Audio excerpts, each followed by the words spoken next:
welcome to the New York Society Library. I'm Sarah Holiday, Library Events Coordinator. We are pleased to be able to offer an ongoing series of diverse events with authors, scholars, and performers. For a list of our upcoming events, please pick up a copy of the November-December newsletter at the front desk. As we begin, may I remind you please to silence all electronic devices.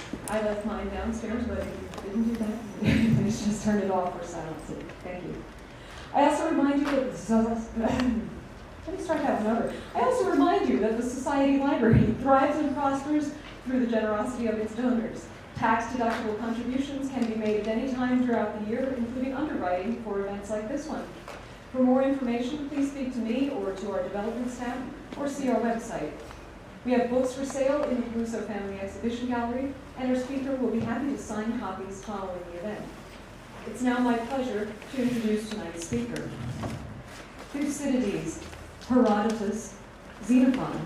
They are the most primary of primary sources, the historical references most trusted or challenged, and until the last few years, unless you could read classical languages, they were experienced in itty-bitty low classical library volumes or somebody else's footnotes. But the landmark editions not only provide superlative new translations of these major works, but a beautiful reading experience.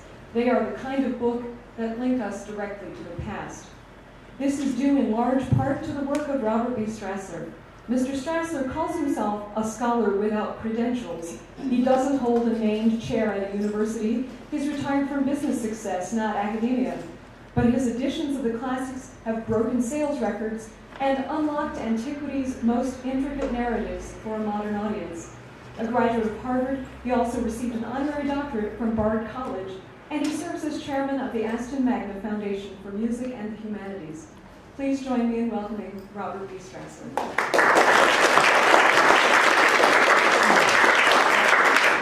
Thank you, Sarah. Welcome to all of you. I'm delighted to be here. Beautiful room. I can imagine many wonderful things that took place here, and I'm very pleased to be one of the things I hope that will be in a long line of events here. I'm delighted that all of you came here to listen to me. You will find that I like to talk about my work, and so this is not an imposition of any kind. It's a pleasure.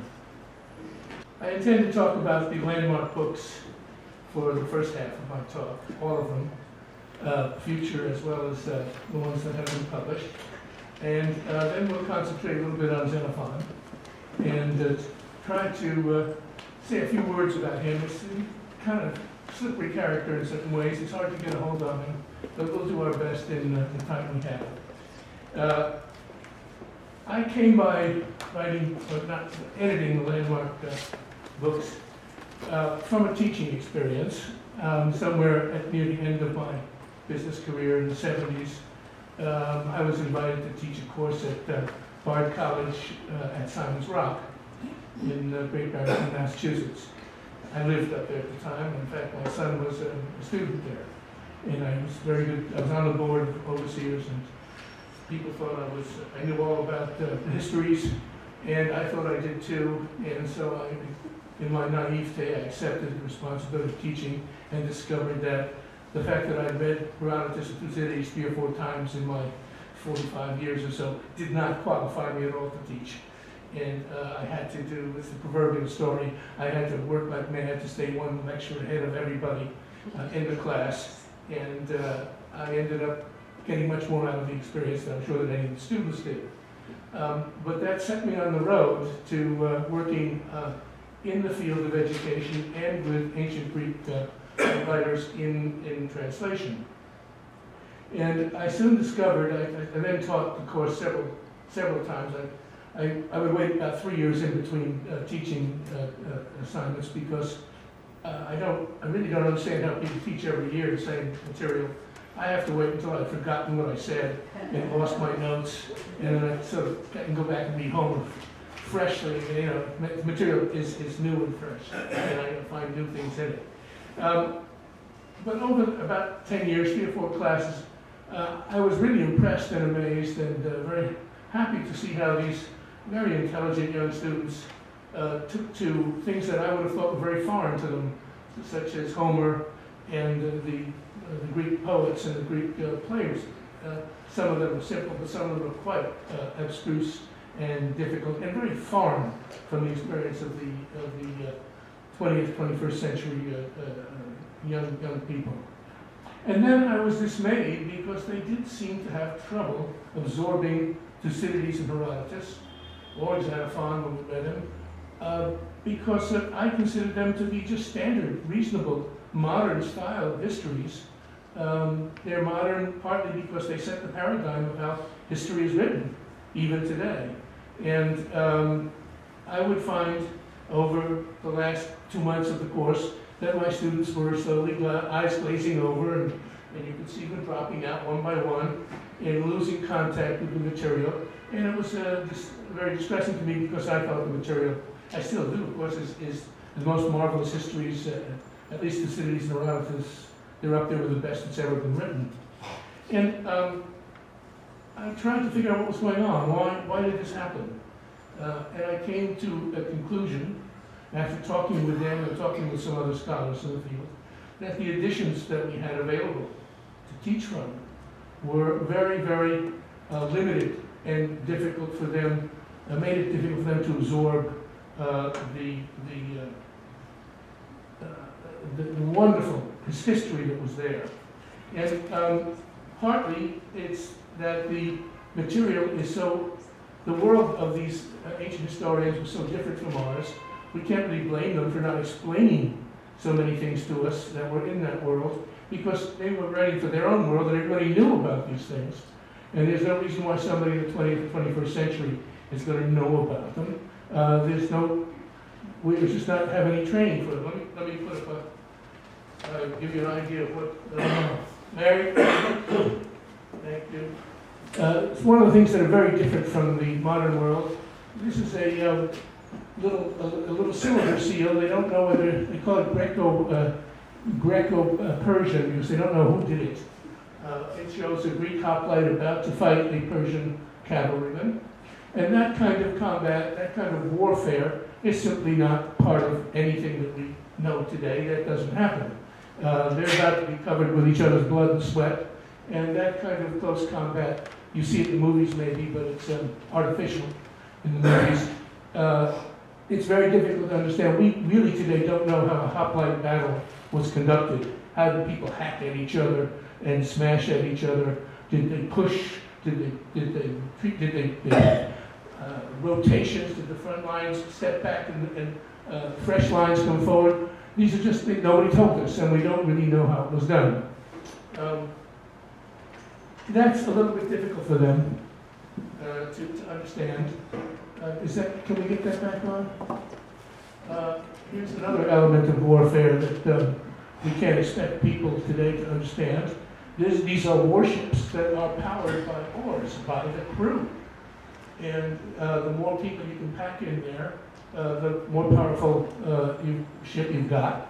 And so they ended up with a standard trireme with 175 rowers in it. There's no space in that ship for anybody to eat. They have to, there's just lots of elements of warfare with triremes that nobody today has ever thought about or worried about. How would you be prepared to understand what Thucydides says about trireme? And he says, for example, at one point, after the battle they went back and picked up their tackle. And tackle turns out to be probably the best word for the translation of what he's talking about, but it's very puzzling. What are we doing?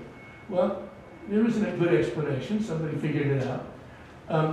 Before a battle, you would drop everything over the side or put it on a nearby beach that you didn't absolutely need to have on board, so that the ship was as light and as maneuverable as possible. And then if you won or survived the battle, you went back and picked up that tackle. And if you won the battle, you'd go and pick up the enemy's tackle. But these are not obvious things. These are things that somebody has to explain to you. Otherwise, it's clear. The other factor is you have to stop with these ships every day and let the crew get off and eat a good meal. You can't feed people in a ship this tightly packed. Aristophanes has jokes about people breaking wind in each other's faces because of the way the rowers were situated. And it's just impossible for you to understand how they did it at all on a hot summer day, rowing for 10, 12 hours, but apparently they did. It's one of the puzzling elements. Another one that's very puzzling, and all of these are from the illustrations from the Hellenika. Religion is simply a puzzle to everybody in the 21st century. There on the right, the boy is holding a liver that's taken from an animal that was living a few minutes ago. The seer behind him is explaining it to the warrior, saying, well, the omens are good, we can attack, or the omens are bad. If the liver was deformed, if it had speckles on it, that was bad news. The gods were seen as trying to communicate to you through a medium of the guts of animals that you sacrifice. Very odd. To try explaining that to a 12th grader or a junior in college who has never come across this kind of religious feeling, it's strange. And it's also a little barbaric. It's repulsive in a way. Here on the right, a warrior is shown sacrificing a sheep in order to get the liver to find out what the gods want to tell him. Now, Xenophon was a very pious man, and there are many elements in the book in which he talks about the omens that were read in the sacrifices, and that made them not do this or do this or wait. And he knew that if you didn't follow what these omens were, you were in danger of losing a battle, and maybe your country losing a war, and certainly that you might lose your own life. So this was serious business. It's very hard for 20th century people to take it seriously. Over there on the left, this is a sacrifice ceremony. The boy here is holding a bowl with blood from the animal just recently killed. The priest is sprinkling blood on the altar. The youth has the entrails of the animal on the pole, which is about to be roasted. That's actually a grill of some sort here. And then the other two are advising or watching the priest or the family that is conducting the ritual. And, you know, it's enough to say that this is very odd and very strange. And over here on the right, you have Nike, the goddess of victory, celebrating a victory, which all our armies did in those days. If you won the battle, you took a suit of armor from one of the fallen enemy, and you attached it to it. Well, here, what happened? It wants to go to sleep. I'm keeping it awake. Keep it awake. You attached it to a stump or a post that you erected. It was a trophy. And this was actually a gift back to the gods, a donation to the gods, in thanks for them having given you the victory. And again, these things are just odd and just difficult. Add to that some other elements of these histories. We find that there are no dates that anybody can use in 20th century. What does it mean to somebody in the 20th century, 21st century, to be told that the battle was fought in the year that Archytas was the Ephor at Sparta, or Achilles was the eponymous Ephon in Athens? Those are simply unusable datums for anybody to have. Or sometimes it's the agreement was reached in the year that the temple at Phocaea, the temple of Athena at Phocaea was hit by lightning and set on fire. Well, maybe that meant something in the 4th century. Maybe that helped people orient the year they knew about. But who can be expected to know anything about it today? And again, we can't really complain about this. The writers who wrote this wrote 2,500 years ago. How could they interpret or expect that the world would still be reading them 2,500 years from now, although Thucydides said it was for all time that he wrote?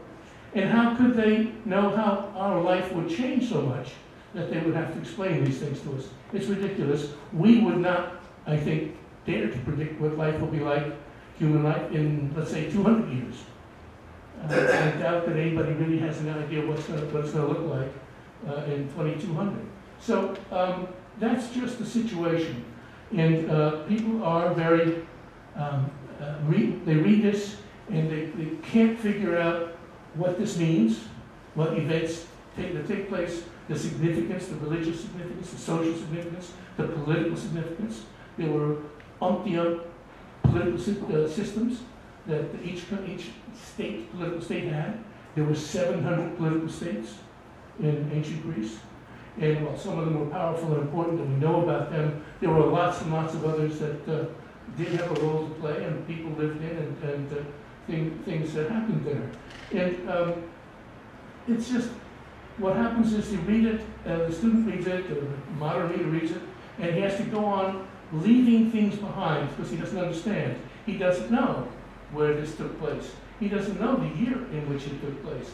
He doesn't know its relationship to 10 pages from now when he's reading about another event in another place. And so the lack of context, the lack of connection with it, every time you pass by something you don't know in a text, it creates a little barrier between you and that text. And these barriers are cumulative. Finally, by page 30, for some people page 50, some people make it all the way to page 100. But at some point, you're floating free. You don't know what's going on. And you give up in terms of your contact with the material. It loses a key element. It becomes a sort of literary exercise. The key element is its historicity. The fact is that they are writing about real people who were dealing with real problems and real events, making decisions in the pressure of the imperatives of the present, like we do now in our present. They were acting, of course, in their present. It's our past, but their present. And you lose that, you've lost the essence of what these guys were writing. And of course, they weren't writing fables, and they weren't writing literature, although some of it is very good literature. And so it becomes a bore. It becomes something that lacks essential meaning. And this is really a shame because these are really good writers in all respects, very good historical writers. So that's the problem I faced, that I recognized, and has been recognized by other teachers and professors for years, for all the time. It was what I tried to set myself to do something about. And I looked around for accommodating editions that had been written before with the idea of somehow making it more explicable, more understandable. And I was astonished to find that it hadn't been done. And I think I now know the reason why it hasn't been done. I think I'll just be brief about it. It takes a lot of work, and the computer is essential to being able to do it effectively. For example, as you will see, I have a lot of maps. Thucydides has 146 maps, one for each episode. And the same rule is followed for Herodotus and Xenophon, Hellenika. And the way you do the maps is you set up the territory you think you'll cover. You put in the places that you think are in the text that you want to explain and support. And then you iterate it. You make it scale bigger. You break it up into two and have a large scale and a small scale part. You add some places from the future. You take some places out and put them in an earlier map. You play with it. And you come to an optimum solution. And you can do that with a computer effectively and keep records of everything you've done quite easily. To do that by hand would be so tedious. 147 maps, you'd go crazy.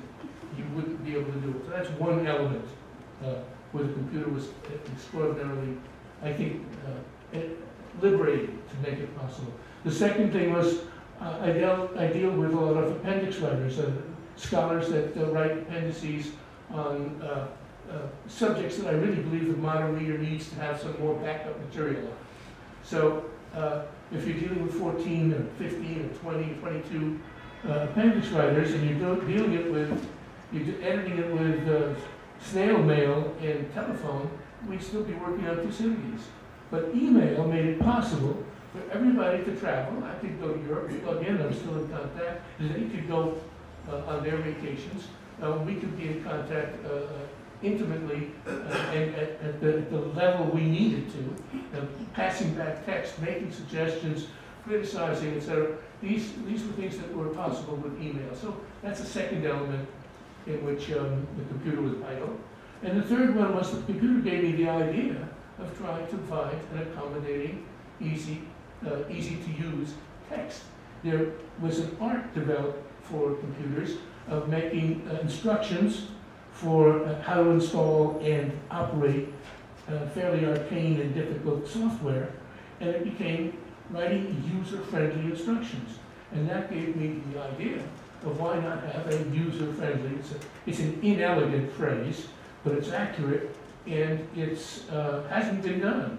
So we thought reader-friendly sounds a little better. But in fact, that gave me the idea of seeing what could be done with a text of Thucydides or Herodotus to make it easier for people to get involved and stay connected to the material throughout. And the result is the landmark books. Let's see what we have next. It's not working. Can you click to the next one? Okay.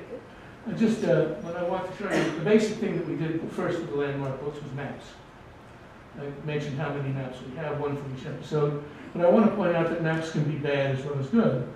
This is a map in the modern library edition of Thucydides. It's on 2 pages of a book this size. All right? It has 165 sites labeled on those 2 pages. And they're so densely packed that if you know where Athens is, you can find it. But normally, if you consult for someplace you don't know where it is, and if you want to find, let's say, Hellenika, which is a pretty big place, or Knossos, or someplace in Leontini in Sicily, you don't know it's in Sicily, you can search for 20 minutes on that map and not find it. And what happens is after your first or second unsuccessful attempt to find something there, you give up and you don't bother using it. It's not a help. It's, in effect, it makes you feel bad because you failed. It's there, but you can't find things on it. So it's actually intimidating and worse than nothing. Let's see if I can get a few. Okay. Here's another one. This is in the Penguin edition of Thucydides. I don't know where they got this map, but they just took it out of the drawer and threw it in the book. It maybe, perhaps was a naval chart, and it may once have been tinted, but at this point you're looking at it the way it is in the book, and it's very hard to figure out which of those lines is sea level, and which ones are going up and which ones are going down. It tells you that the contours underwater are 60 feet, so it's 10 fathoms, which we don't use fathoms anymore, particularly for historical maps.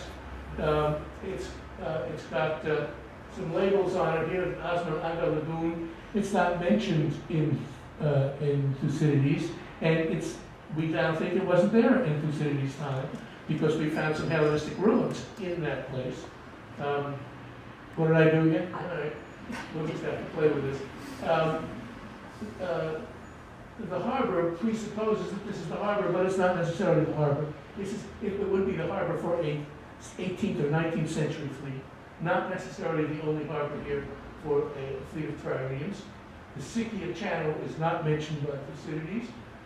All of these, Voidocoenia, Neocastro, these are modern Greek names. So if you're a reader of Thucydides and you want to get help from this map, you might as well, you're better off not looking at it. It's just going to confuse the hell out of you. And it does have a couple of places that are mentioned in Thucydides, but they're spelled differently. So it really, and I want to testify that in 147 maps, spelling everything the same way is not trivial. It's hard, but we did it, I hope. Maps can be really destructive then. Let's see if we get to the next one here.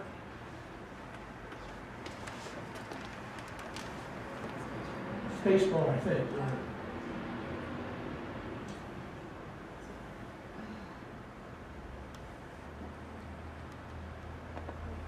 I apologize, it's something about the settings of your computer not agreeing with us somehow. Well, now we zipped ahead about 5. That's probably responding to me. Yes, okay. it is. It's responding to you. Okay. This is a landmark map from Xenophon. You can see that it's very clean and neatly laid out. Pantheon has allowed us to have 2 color maps, which means the blue is always water, and it helps the eye instantly assimilate which is the water. And in time you become familiar with the landforms, and it's easier and easier to interpret these maps at a glance. You'll see that there's a little inset there, a border, and that obviously represents this map. What that permits us to do is have a different scale.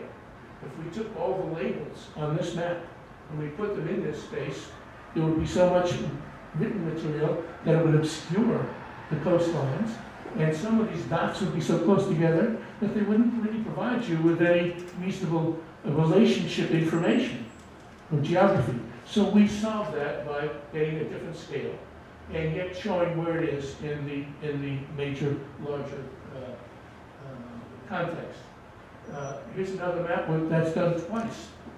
Up there shows the major area from Carthage all the way to Turkey. And we have to have that because Xenophon mentions Carthage there. We want to show the reader where that is. And so we have an outline here which is now the Aegean Basin.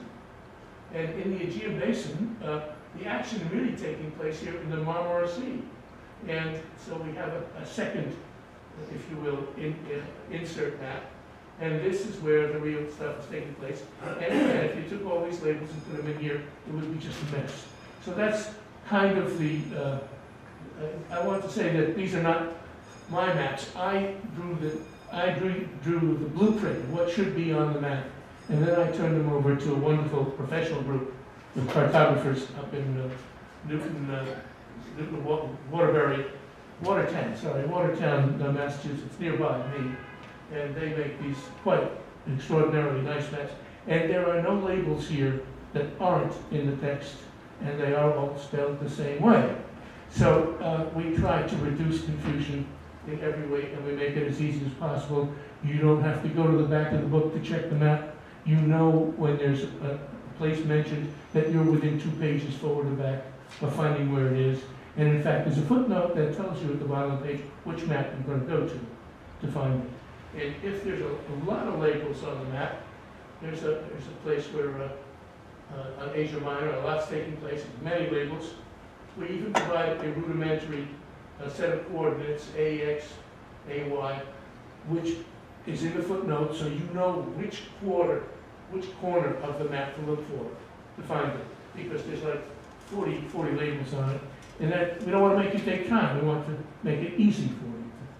So the maps are a critical element. You notice that the pages have a lot of white space and that each page is different. This is what, I just have to grab a penguin edition of Herodotus. This is what the pages look like. And a lot of people will have told me that that's formidable. One page after the other of black text is off-putting, it's intimidating, oh, I could never read that, I have people say. Well, of course they can. It's plain, easy English to read. Understanding what's going on requires some help, but there's no reason why it can't be read. But this is done with intention by a very intelligent woman named Kim Llewellyn, who's the page designer for all of the landmark books. And she juggles the maps and the appropriate location where it has to go, because it has to support the surrounding episode.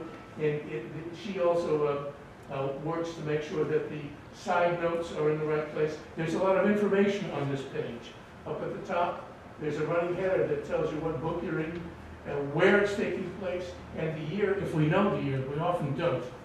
That's a general side point. Too many books for general readers or for students try to adopt a sort of omniscient tone as if we know everything, and they come away with the impression that the professor or the school or the field really is all buttoned up and everybody knows everything.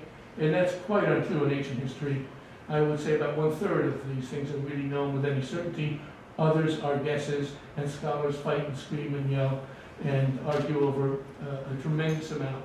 So when we don't know something, this book says we don't know it, and if we don't know where it is, we have a question mark after it when it's listed, or we say the location is unknown, or I don't try to solve the problems, but I let the reader know that scholars do not agree on the interpretation of this sentence at that point. The white space, a very eminent scholar complained that the white space is wasted paper, and the book turns out too heavy. Well, I agree with him, the book's too heavy, but the white space isn't wasted. It helps make the page look inviting and interesting, and we're, after all, in the business of trying to seduce or persuade people to come in and read this book. And we think that that's not a trivial element in getting them to do that. Now, there are other things that help. The footnotes explain what's going on, and if you can't explain it in a footnote, the footnote will refer you to an appendix. For example, we talked about all religious problems. There's an appendix on religion in ancient Greece in Xenophon's time, and we'll tell you to go to that appendix, and we'll tell you to go to a paragraph in that appendix.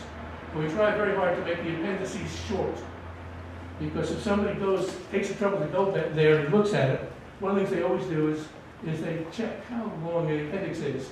And if it's more than 3 pages, they're not going to read it. But if it's less than 3 pages and it's interesting, they might be induced to read the whole appendix.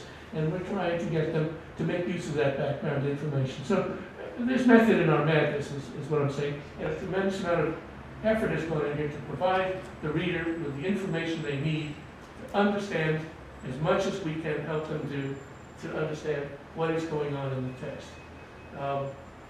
So we have the appendices. We have a very thorough index. I mean, it's like a 280, 300-page text. We have an 80-page index. I had one indexer tell me once, well, you don't make it too easy on them. And I answered, yes, of course, I want to make it as easy as possible. The index is to help people find where they were, to find something in the text. And so we have a lot of redundancy in the text.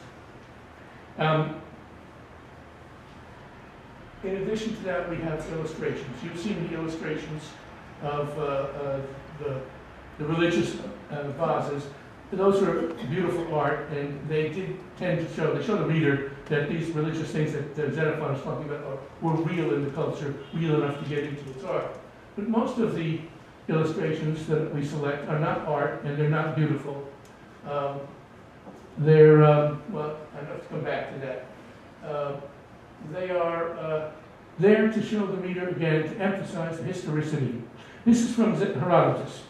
At one point he mentions walking in the street of a city and looking down on a big temple on its roof, as if it were in a pit. And that sounds kind of strange. Why is that? How did that happen? Well, of course, what happens is the Nile floods every year, and it gets higher, and then in urban renewal in a mud brick city, they just topple it down and they build a new one on top, and it rises over the years. In this temple, we know where it was. The one he was talking about has long been destroyed, but it was built in about 2500 BC. So it was about 2,000 years old when he was there. And the relationship between him and that temple is the same as between us and this temple. This is a Ptolemaic temple, about 2,000 years old, in the city of Esna in the middle Nile. And you can walk on that street level up there, and you're looking down on the roof of this rather astoundingly big and well-preserved temple. That's about 60, looking at the guy there, it's about 60 feet high. And we put the picture there not because it's the same place Herodotus was talking about, but it's the same phenomenon. It's a parallel. And so that the reader can't say, well, he must be pulling my leg, and that's ridiculous. Here's another one, which is just like it. So that's why, it's not a pretty picture, but that's why we selected. Here's another one we selected. This is for Thucydides. We looked at the map of Pylos. There was a battle at Pylos that Thucydides describes in some detail, and 400 Spartans were taken prisoner by the Athenians. It was the first great victory for the Athenians in the war.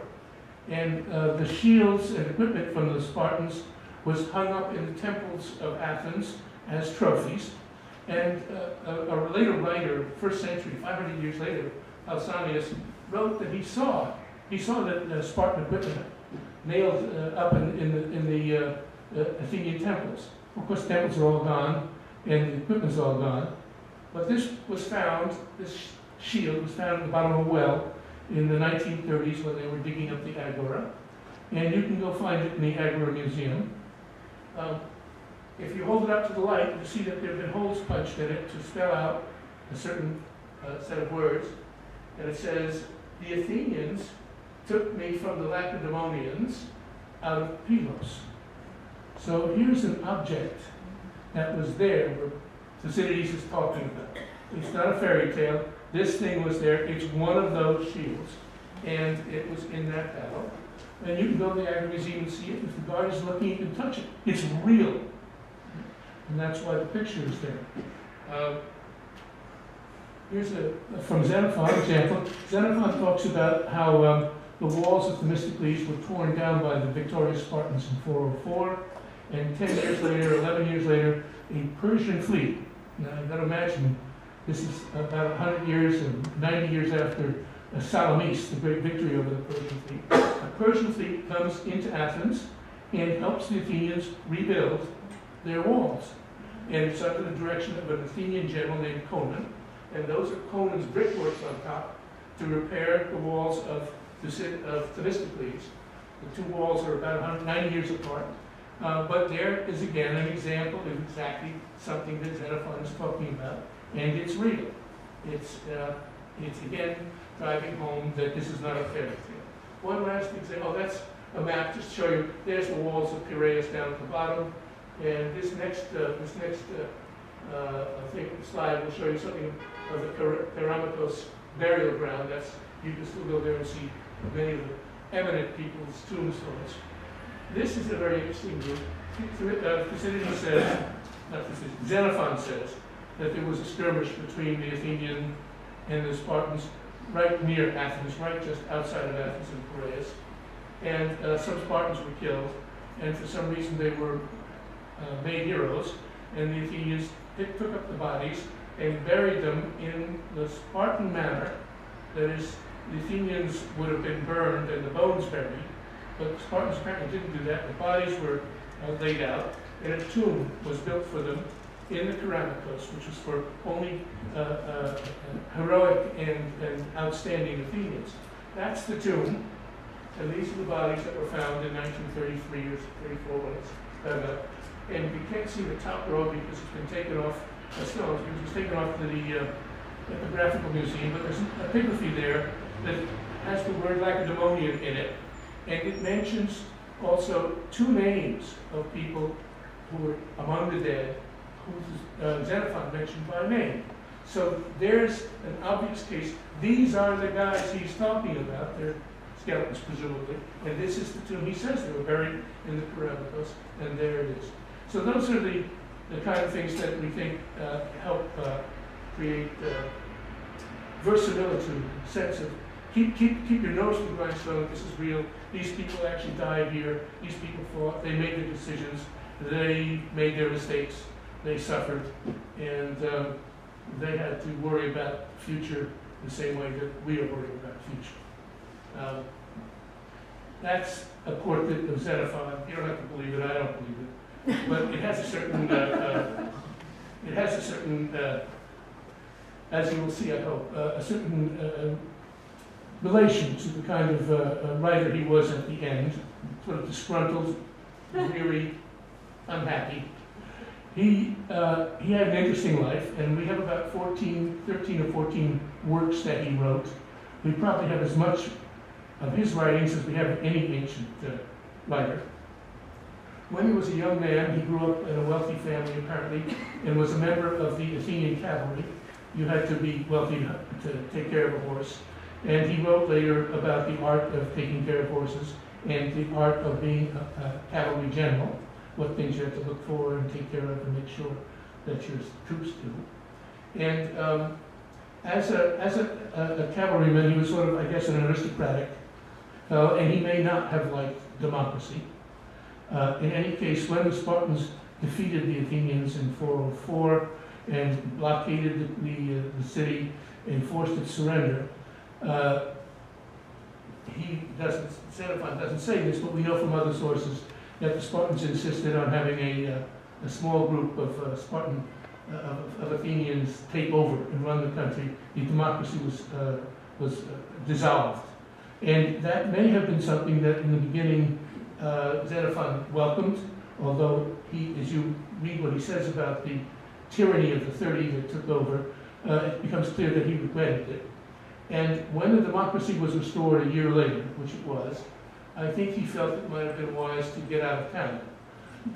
He had, the 30 were really bad guys. They did a lot of criminal things, and they, you know, as people in that position will do, they tried to implicate as many people as possible in their crimes. They had the cavalry do certain things, like round up people and send them for execution, people who were quite innocent but who had property that the state needed.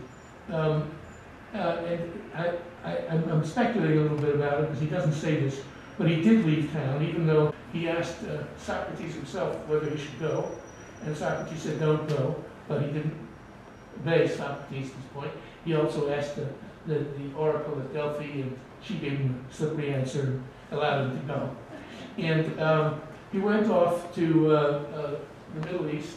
He went off to join the mercenary forces of a pretender to the Persian throne, a man called the younger Cyrus, to differentiate him from the great Cyrus in the beginning. And he marched with them all the way down to Mesopotamia.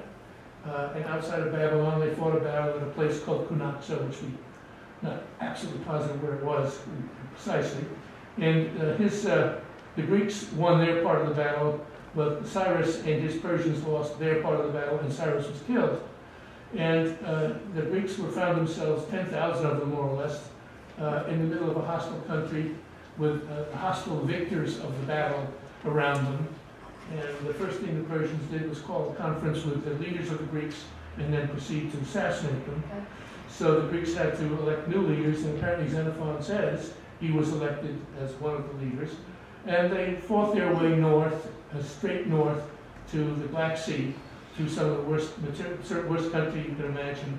And in winter, it must have been, well, we know it was pretty awful because he wrote a book about it called The Analysis, The March Up Country.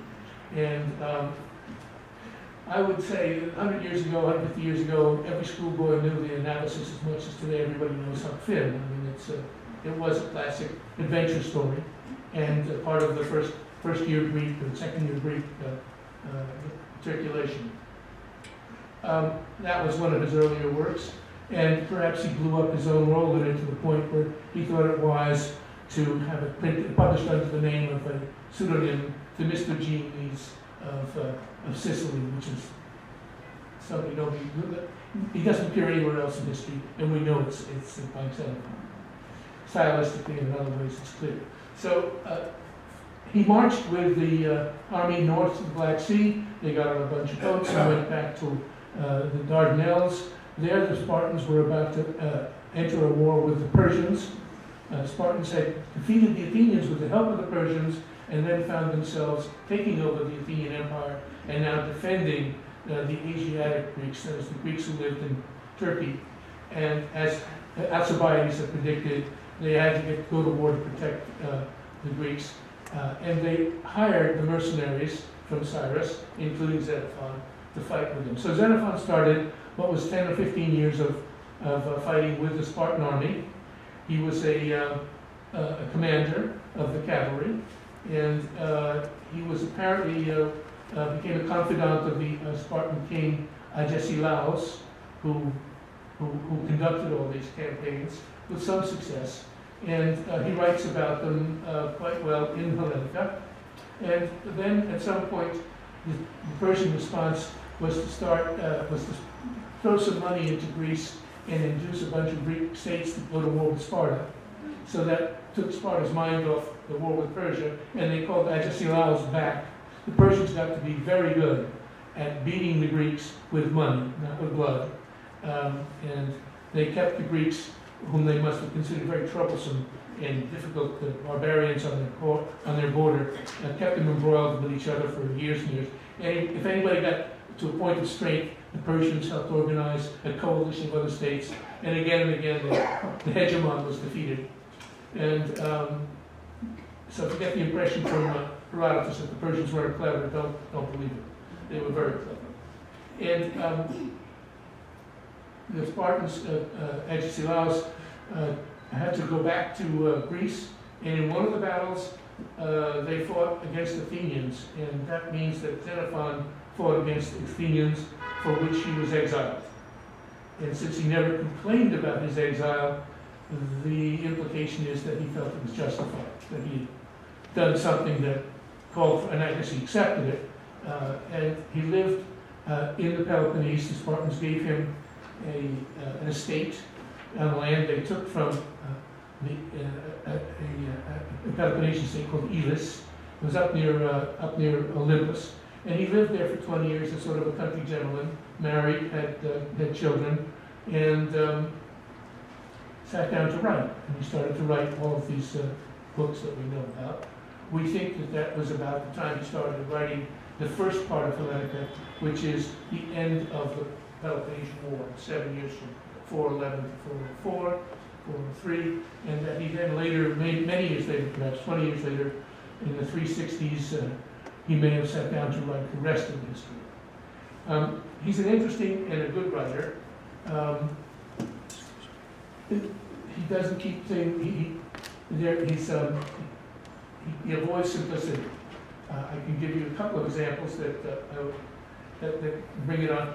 There was a man named Anaxibios. And Anaxibios was a Spartan who had crossed swords with Xenophon apparently early on. They'd had a quarrel somewhere in the 400s. And in 389, Anaxibios was killed in an ambush. And it's shown that not only was he nasty to Xenophon, but he used undue influence in order to gain his position as a leader of the Spartans in the Hellespont, the Dardanelles. And that he then went out on a mission without paying attention to the omens, which was a no-no by Xenophon's standard. The omens had predicted disaster, and he said, so what, they don't pay attention. And they marched out. And a very intelligent and very effective Athenian general named Iphicrates set a trap for him, and he failed to reconnoiter or send out scouts, and so he walked right into the trap. And at this point, you've got an impression that he's a real bad guy.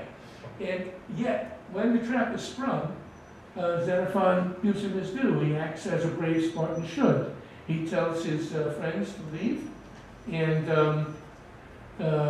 flee and save themselves. And we're having fun here with the... Sorry. Head up till you get to the first portrait. Which two more. There you go. And he stays and fights, and his men will not leave him. They stay with him, and they're all killed. So that at least it points out that if you want to sum up his character, it's a complex summation that you're involved with. Not just a bad guy, but a bad guy with good points, at least, and enough to win. There's another one, a man named Telutius, who was a Spartan general, who was presented as a paragon of military virtue, somebody who paid attention to his troops' comforts, who shared their privations, who was always accessible to them, who cared about morale, and always was applauded by his troops and supported by his troops. And yet, at one moment, the crisis of his life, he gets angry at the audacity of the enemy's cavalry, and he orders a charge in his rage, and the charge goes too far. They drive off the cavalry, but they end up too close to the city walls of Olympus where they're battling. And as they approach the walls, they begin to be hit by missiles from the walls, and the troops recoil. And at that moment, the Olympians come running out, the infantry charges, and the recoil turns into a rout. And Telutius is killed, as well as many of his soldiers. And Xenophon draws the moral: you never lose your temper if you're a general. You don't act that way. So he's a great fellow and a terrific general, but he had a major fault. And again, you have a rounded picture, and something that you don't always find in ancient history. Well, one other thing we need to cover, I'd like to cover, is that Xenophon was a student of Socrates. And he wrote about Socrates. Socrates plays a very minor role in the Hellenika. Minor but critical. At a certain point in time, he's the epistates. He's in charge of the the proceedings of the Athenian council. And at the time that the mob is howling for the blood of some unsuccessful generals, he refuses to carry or to open a motion that would permit them to have their way. And they say to him, it's intolerable that in democracy that the people, the demos can't have its own way. And he says he just says it has to be done by law. He will do nothing that is not by law. And he apparently holds them off. But that's his only role in Hellenika. But Xenophon wrote 4 other works about Socrates. And it's fair to say that Socrates is the first person in the ancient world of which we have 2 explorations of character and expositions of character, one by Plato and one by Xenophon. And they're not the same. Well, Plato's changes over time. At the very end, in Plato's last works, Socrates is just a mouthpiece for logical exposition. But Plato says, even in his earlier works, that everybody loved Socrates, the students loved him, he was very likable, a very fine fellow. And yet the one he writes about is not really a likable fellow. He's somebody who delights in trapping people linguistically into, this is equal to that, and if that's the opposite of this, then that means that your original position is obviously. And trapping people into, well, I guess you write Socrates type of thing.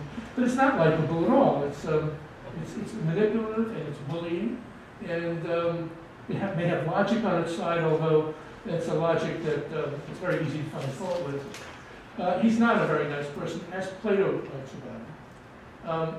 Xenophon, he is a very nice person, and he doesn't do that. He doesn't play games. I will tell you one vignette. There are many vignettes that Xenophon writes to show this. There was a young man under 20 years old named Glaucon who was announcing to everybody that he had now an ambition to become the chief minister of state, the chief statesman for Athens. And he was talking about it so frequently that he was making an ass of himself, and subject to ridicule.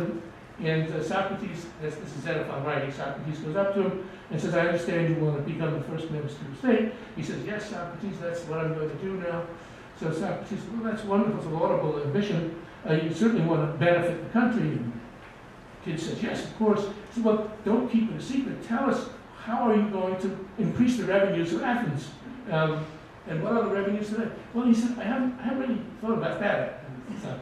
Oh, well, okay, maybe what you want to do is reduce our expenditures. Perhaps you've discovered some way that we can safely cut some of our. Well, no, I think Socrates, actually, I hadn't given that anything.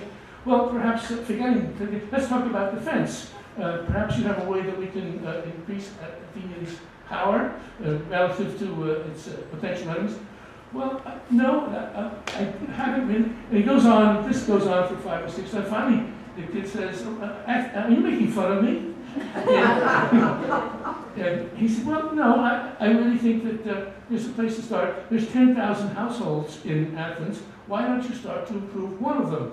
Like your uncle's. Your uncle's house, his farm is pretty bad shape. And he says, oh yes, I could improve that if I could get my uncle to listen to me and follow my advice.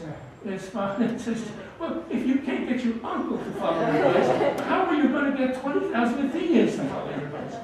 And it's a very nice progression, kind and gentle, to bring him to the point of realization that it's a bizarre and insane ambition at this point, and he should forget about it.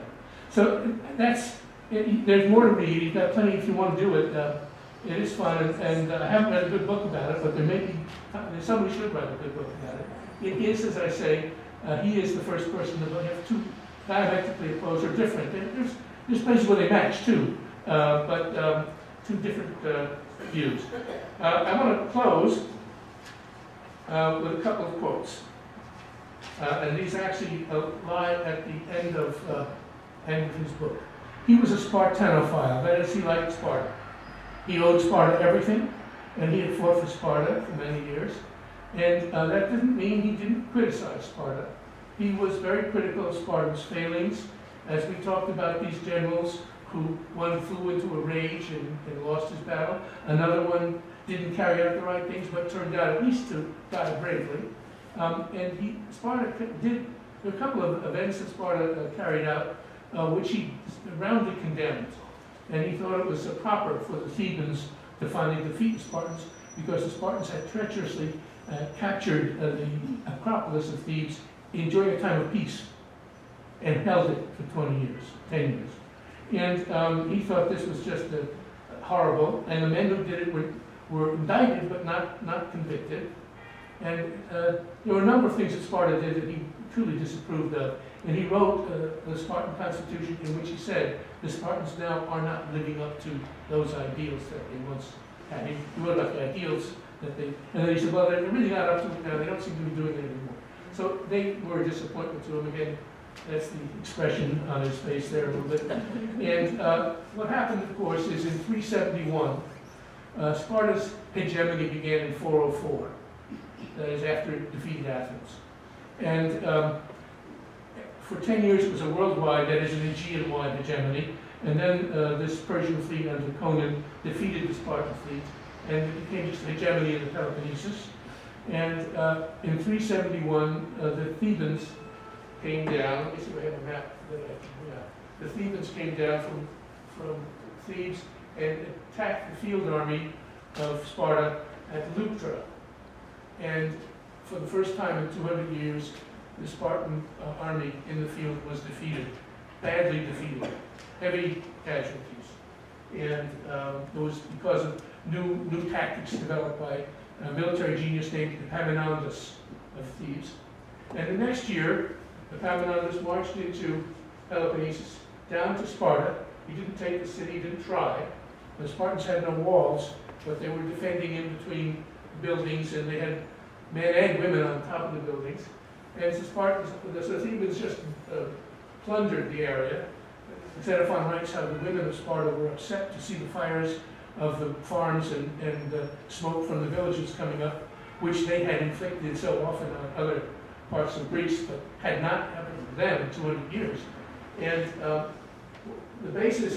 one of the bases of Spartan power was its control of Messenia. Having both of these areas made Sparta one of the largest states in the Peloponnese. And Epaminondas, after spoiling this area, goes over to Monte Tomi, the traditional capital of Messenia. This is in 370. And he liberates the Messenians from Spartan rule, and he builds these walls at Monte Tomi. And you can look, these walls are built hell for stout. Those blocks are made in such a way that they don't all line up. They're resistant to, that means resistant to earthquakes. And these things go uphill and down across valleys. It's a circuit of 5.5 miles, and it must have been very expensive to do, and it must have taken a while, and they must have been able to do it without Spartan interference. These are today still some of the finest examples of 4th century defenses that you can find in Greece. In some places the walls are 29 feet high. And if you look at this, this one block weighs about 40 tons. It's 17 feet long and 3 feet wide, 4 feet high. I mean, they did that for show. I mean, they didn't have to do that at the gate. That was a lintel. They did it to tell the Spartans, you're never going to be able to take this place back. And by doing this, and it's true, they never did. Sparta tried, but they never succeeded. And these pictures are in the book, not to validate anything that Xenophon says, but to point out to the reader that Xenophon managed to avoid mentioning one of the key geopolitical events of his time. By freeing Messenia, Sparta ceased to be a player on the world scene and became just a little local wrangler in the corner of the Peloponnese for all times, forever after that. And so, if you want to say his book begins with Spartan hegemony at the end of the 5th century, and by 360, 370, 360, Spartan power is really over for good. And this is the event that did it. These are the remains that make it clear we don't need him to tell us, but what we have to marvel at is how could he avoid mentioning this?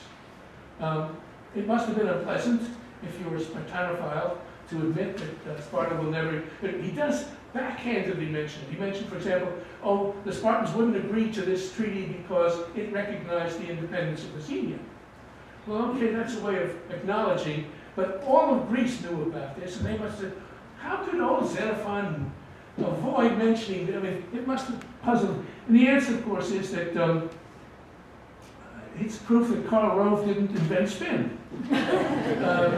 He was just not able and willing to talk about loathsome events that he couldn't bear to bring himself to, that they're permanent. And he wrote about how the Spartans kept hoping that they would then go back to where they were, and of course he died before they gave up trying to do that. So I bring that to the reader's attention and to your attention, that Xenophon can be slippery. I don't think he makes up things, I don't think he lies, but he surely will avoid talking about things that disturb him. Let me read a couple of quotes that he brings his work to the end. The first one is about the cavalry action that takes place at Mantinea, which is up here, in 362, a preliminary to the great last battle of if you want, independent powers in Greece. And the Athenian horsemen apparently do well against the Thebans and the Thessalians, who were considered by far to be the best horsemen in Greece. And it's also true that in this action, Xenophon's son, Grylos, died and was killed, fighting for the Athenians. And he writes, "Brave were the men among those who died, and it is clear that the men they killed were equally brave, for no one had a weapon so short that he did not reach his enemy with it, and the Athenians did not abandon the corpses of their own men, but rather gave back some of the enemy dead under truce." And so he manages to express his pride in the success of his old units, the Athenian cavalry, and also a certain pride in the valor of his son, without ever mentioning, well, everybody knew Grylos was a hero in the Athenian lexicon of heroes. Everybody knew what had happened, but he, with great medicines, doesn't mention anything more than that. And in that way, he conveys quite cleverly a sense of loss and grief about it, even though he's lauding the victory. And then a few pages later, he writes about the unexpected outcome of the great battle of Mantinea in 362. This is the same year that his son had said, same battle effectively, 3 days later, between the Thebans and their allies under Epaminondas and the Spartans and their allies. Again, Epaminondas' tactics win out, and the Spartan field army is defeated. But Epaminondas is killed in the battle. In those days, generals fought right up in the front lines. And once he was killed, all the steam went out of the Athenians. They did not pursue, they did not try to exploit the victory, everything stopped. And Xenophon writes, "When the battle was over, the result was the opposite of what everyone had expected. Given that nearly all of Greece was gathered there and it stood with one side or the other, everyone thought that if a battle occurred, the victor would rule over the defeated and the defeated would be subject to the victor. But the gods so arranged it that each side set up a trophy and gave back the dead under the truce as if victorious, and both received back their dead under the truce as if defeated. And although each side claimed the victory, neither side was seen to have gained anything, no city, territory, or beast rule that they did not have prior to the battle. In Greece as a whole, there was more uncertainty and disturbance after the battle than there had been before." So the decisive outcome that everybody looked to didn't happen, and life went on with the same problems. He then ends with the lines, "To this point, then, let it be written by me. Perhaps someone else will be concerned with what happens after this." And that's the end. And I think that I'll end my talk.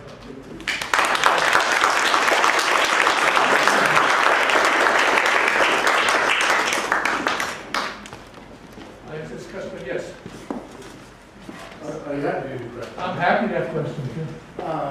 First of all, thank you for bringing this so alive. And I actually have two questions. And that's my first question, because you referred to the analysis. The fact is that every schoolboy from the Renaissance until about the mid-20th century would have been familiar with this context, which you are now bringing to people who presumably were not educated to it. Did you have a sense of frustration as you put this together, that you might be making something available to people that they ought to know already? No, I believe we are going to do a landmark edition of the analysis. I'll be talking to some people in England in a couple of weeks about that, and I expect that it will go through. And I think the analysis will, I've looked it over, I think will work as a landmark edition, so we'll try to make that more available. But the reason I picked the Hellenika was because it ends the Peloponnesian War. And from Herodotus through Thucydides to at least that part of the Hellenika, you have a cycle that I really wanted to complete. And the analysis is sort of not part of it. So I wasn't frustrated, it was a decision. My practical question is, you talked about Glaucon in his sort of Tony Blair imitation. You know, I don't have any ideas, but I do want to have a top office. The other thing about Xenophon, of course, is he wrote the first book on questionism. And at the British Museum, there's and you talk about the use of computers, there's a frieze that comes out at you where you take the sort of 1/16th bas-relief off the Acropolis, off the Parthenon, and you find that the movements are the very same ones that are taught at the Spanish writing school today as modern questionism. Did you have any other light bulb moments of modernism besides Glaucon and maybe a questionism as you went through this, where you said, you know, this is so vivid, and it's something that actually is living history that hasn't changed? Well, I didn't know that, frankly. I would have been glad to know it, and I'm glad to know it now. But now the only light bulb moments I can, and they really are Thucydidean. I think Thucydides' description of this revolution in Corcyra, you can take that description and lay it over the French Revolution or the Russian Revolution and be amazed at how much of it fits what happened.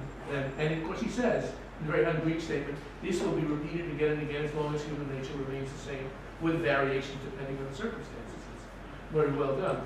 The second light bulb moment for parallelism is the Athenians deciding to send a second armada to Sicily.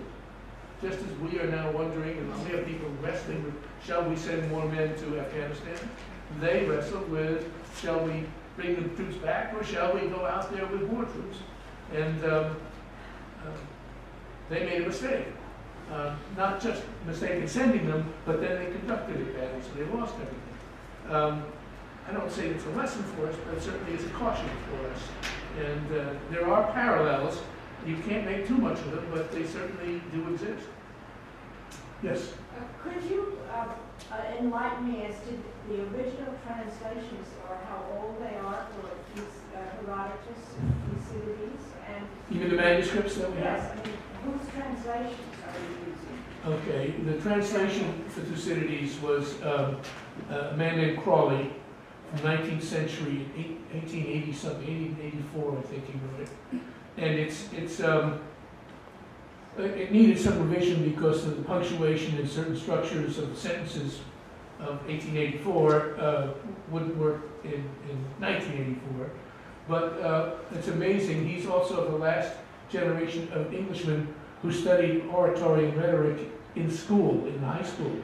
So that when he writes a speech, and there's a lot of excellent speeches in Thucydides, it comes through very alive and with lots of Ciceronian type tricks to make it pompous, or to make it elegant, or to make it eloquent, or to make... When moderns, 20th century men write speeches, it's flat. Frankly, I mean, let's look at our own Congress, if you will. Very, very few of them can really write a speech and put it over. So that's why we picked Crawley. Also, it was in the public domain, and it's a good translation. For Herodotus, we had a scholar at Duke University do a new translation for us. Andrea Purvis is her name. She's, as far as I'm concerned, she did a great job. She and I battled a few times because I wanted it to be clear English prose, and she wanted fidelity to the Greek. And I said, we've got to find a way to be Fidelitous. I'm in favor of that. But it has, I don't want anybody wrinkling up their nose saying, what is that? Well, you know, we don't want people to stop in their tracks because the English becomes complex. It has to be fluent and easily read. So, and she was good at that. And we ended up resolving almost all of our difficulties. And this last one, Xenophon, is translated by a good friend of a scholar named John Marincola. Marincola has done a lot of translating, and he's done a lot of books on the classics. He's an excellent scholar and terrific, terrific to work with. I mean, it was very good. Yeah. I love your title, Unaffiliated Scholar. And could you just tell us a little bit about yourself in terms of, I have a sense that you were in business or something? And yeah, I had a business career. What was the I had an MBA. It was a business that's now extinct.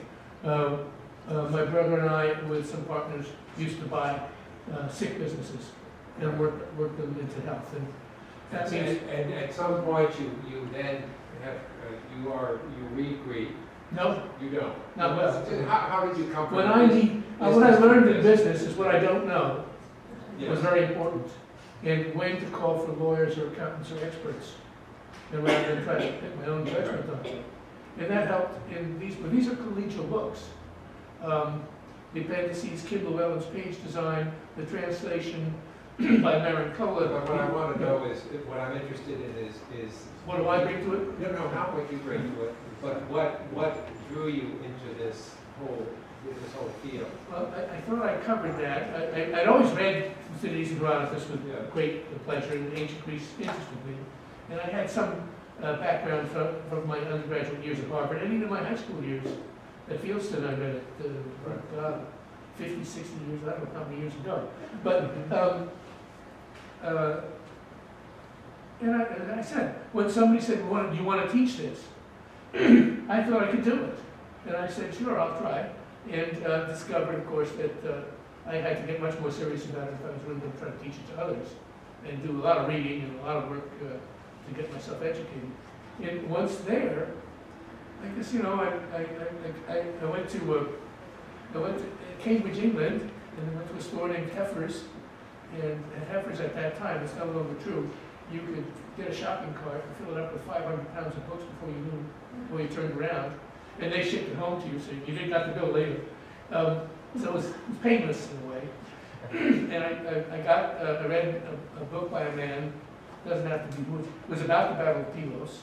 And I had an idea about it, so I wrote him and said, I think your books are interesting, but how about this one item, what happened? And he wrote back 4 or 5 lines. That turned out in correspondence, that's all he ever wrote. Yes, I think you're right. We were very busy with exams here. Sorry, I can't pay. But I think you should write an article about it. And that hit me like an imperative. So I went and I wrote an article. I wrote a naive article, 75 pages long, because I was reading journals from 1890, 1910, where they had articles that long. And I hadn't bothered to look at a modern version, let's say, of the Journal of Hellenic Studies. And I remembered when I had some classical friends, when I told them what I had done, they said, Strassler, you're crazy. You can't send that kind of book. An article today is 10 pages. And so I said, don't be upset if they don't hear from us. You know, they don't never write back. Well, they did write back. And they said, we think your thesis is interesting. We don't agree with it, but it should see the light of day. If you will cut your text to like 20% of what it is, we will publish it as a note. I didn't even know what a note was. And that was, of course, chagrin. That's not revision, that's complete surgery, right? It's awful. But I did, you know, again, my classical friend said, Strassler, you got it wrong again. Don't be upset about what they asked you to do. The operative words are, they will publish. So you have to do it. I mean, one of them got carried away and said, you know, tenure could hang on it. And then he realized I wasn't.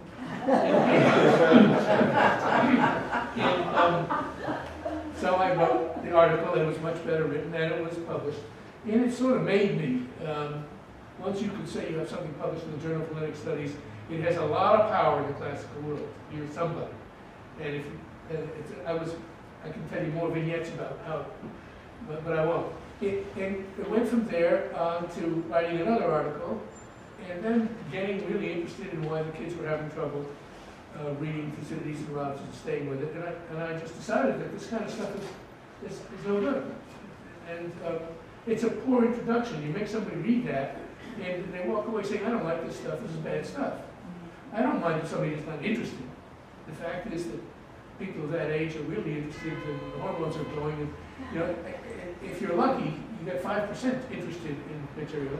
And I pride myself in thinking that with my landmark books, I've raised that to 10%. Quick question, would you go further and do a Dorian Kindersley style? Which, Dorian Kindersley style, where it's all lots and lots of illustrations? no. I think this balance is good. And this has the whole text. I want them to read the whole text. I don't boulderize anything. And because the whole text is really terrific, and that's, I can't make it any better than what it is. Yes, sir. I wonder if the kids reading this stuff now, wasn't superbly presented the way you described it. But I was just thinking about Herodotus and Greek pantheon. Wasn't Herodotus in his history still used part of the Greek pantheon to explain events? Well, he was another God-fearing man, and there are. I mean, Zeus and all those people. He clearly did believe that the gods were effective in the world. He did feel that the oracles were effective. He has several anecdotes about oracles being bribed to carry out political purposes by friends. And so you couldn't necessarily believe what the oracle said. But the gods were there. They were trying to tell you what was happening. And they would take care of themselves. And maybe they did sort of believe that, you know, even, you might have to wait till the third or fourth generation, but it came back around. If your great-grandfather did something bad, you were going to get it. There was a sense that the gods were just, and it just took a long time. It wasn't personally, individually just. Well, if you were a young man reading Herodotus, it would seem to me that somewhere in the middle it was really guffawing about his use of no, I don't think it ever gets to be silly, Jerry. It's by his standard, it's fairly still sophisticated, and it is. You have to give him the credit that he's probably much less superstitious than most of the people he's writing about. Thucydides just pays no attention to him. He won't have any truck with that stuff. He says, "Oh, the rumor mongers and the oracle mongers come out," and apparently it was a business. And also, Herodotus has a couple of incidents where oracle mongers are unmasked as having made a basis for it, etc. It's not a total and simplistic acceptance of the religious pantheon of the Greeks. And he talks about comparative. He talks about the Greeks getting their pantheon from the Egyptians. Now imagine what that sounded like to the rest of the Greeks. Yes, sir. How did you make the determination of what elements of the text needed to be brought up to date for the contemporary reader?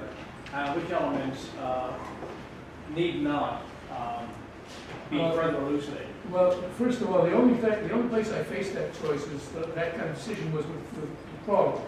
By looking at his translation, he would sometimes take a very complicated Greek sentence. And a Greek sentence is like German. You can have clause after clause after clause, and because things have to agree in gender, and they have to agree in case, and they have to agree in number, you can tell which clause goes with which subject or object. But you put it all to English, it doesn't. You can't do that. There's no way of knowing which clause is referring to what. So you have to break the sentence up. So there were cases where it just didn't make sense in English unless you revised it. And I didn't revise wholesale. I wasn't.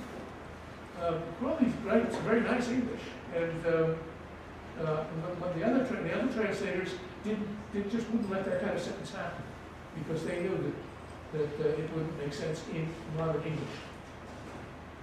So I think your question is good, but I didn't really face that problem very much. Yes. We had an opportunity to speak with a classics professor at Cornell, and we mentioned zoo, and had he ever heard of it? And he said, my God, yes, as soon as he came out, we gave away all our other texts. So the interest in classics remain high on campuses today? Well, I hope so. I don't know. I think there's been a renewed level of interest independent of the landmark books. I think it was happening before landmark books came out. What people began to realize was that you can study the classics and you can study ancient culture and society without knowing Greek. Greek was the major barrier that kept a lot of people out. And when we were in college, there were many texts you couldn't read unless you knew the Greek. Now the world is full of good translations. So you can argue about this one's a better translation than that one, but you can get the flavor of a lot of works that are written in ancient Greek. And of course, we only have about 5% of everything that's written in ancient Greek. So you can do it. It makes it doable in a year of work. You can read them all. Yes, and you had. Is it clear in the text or not in the text whose patrons may have been?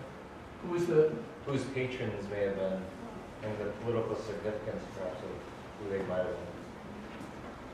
Or if there's a lot of ink spilled over who might have wanted Xenophon to say this or that. I kind of think these guys were their own men. I don't think that they would follow somebody because they were being paid. Herodotus made his money by declaiming.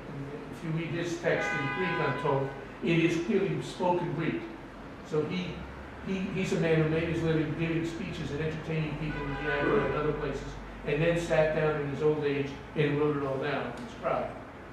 And he promised certain books that he never delivered. There's 3 places where he makes it. So but we don't have it all.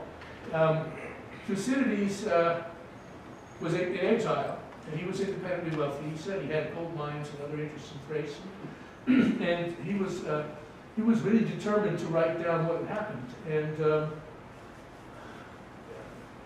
he was human. He didn't like this Cleon. He didn't like certain things, but he tried very hard to be objective, and he thought that he could be so.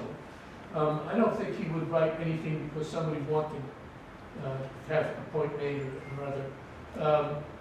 So I don't think the question is relevant to these 3. There are others who will tell you that their patron was so-and-so, and that they got a stipend from the government or something else. So. You know, even though I have no official capacity at the moment, I think we've sort of reached the end of this wonderful evening. So thank you very much.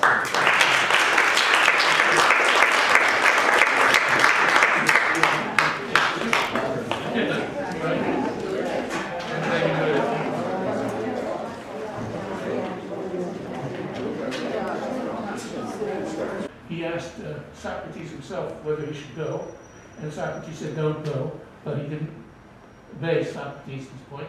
He also asked the oracle at Delphi, and she gave him a slippery answer and allowed him to go. And he went off to the Middle East. He went off to join the mercenary forces of a pretender to the Persian throne, a man called the younger Cyrus, to differentiate him from the great Cyrus in the beginning. And he marched with them all the way down to Mesopotamia. And outside of Babylon, they fought a battle at a place called Cunaxa, which we're not absolutely positive where it was precisely. And the Greeks won their part of the battle, but Cyrus and his Persians lost their part of the battle, and Cyrus was killed. And the Greeks found themselves, 10,000 of them more or less, in the middle of a hostile country with hostile victors of the battle around them. And the first thing the Persians did was call a conference with the leaders of the Greeks and then proceed to assassinate them. So the Greeks had to elect new leaders, and apparently Xenophon says he was elected as one of the leaders. And they fought their way north, straight north, to the Black Sea, to some of the worst country you can imagine. And in winter, it must have been, well, we know it was pretty awful because he wrote a book about it called The Analysis, the March Up Country. And I would say 100 years ago, 150 years ago, every schoolboy knew the analysis as much as today everybody knows Huck Finn. I mean, it was a classic adventure story, and part of the first first-year Greek or second-year Greek matriculation. That was one of his earlier works, and perhaps he blew up his own role in it to the point where he thought it wise to have it published under the name of a pseudonym, Themistocles of Sicily, which is somebody nobody. He doesn't appear anywhere else in history, and we know it's by Xenophon. Stylistically, and in other ways, it's clear. So he marched with the army north of the Black Sea. They got on a bunch of boats and went back to the Dardanelles. There, the Spartans were about to enter a war with the Persians.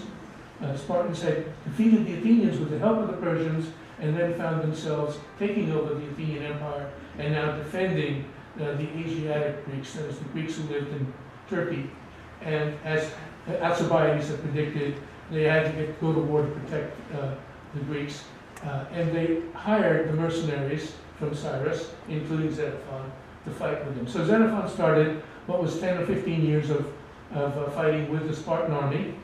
He was a commander of the cavalry, and he was apparently became a confidant of the Spartan king Agesilaus, who conducted all these campaigns with some success.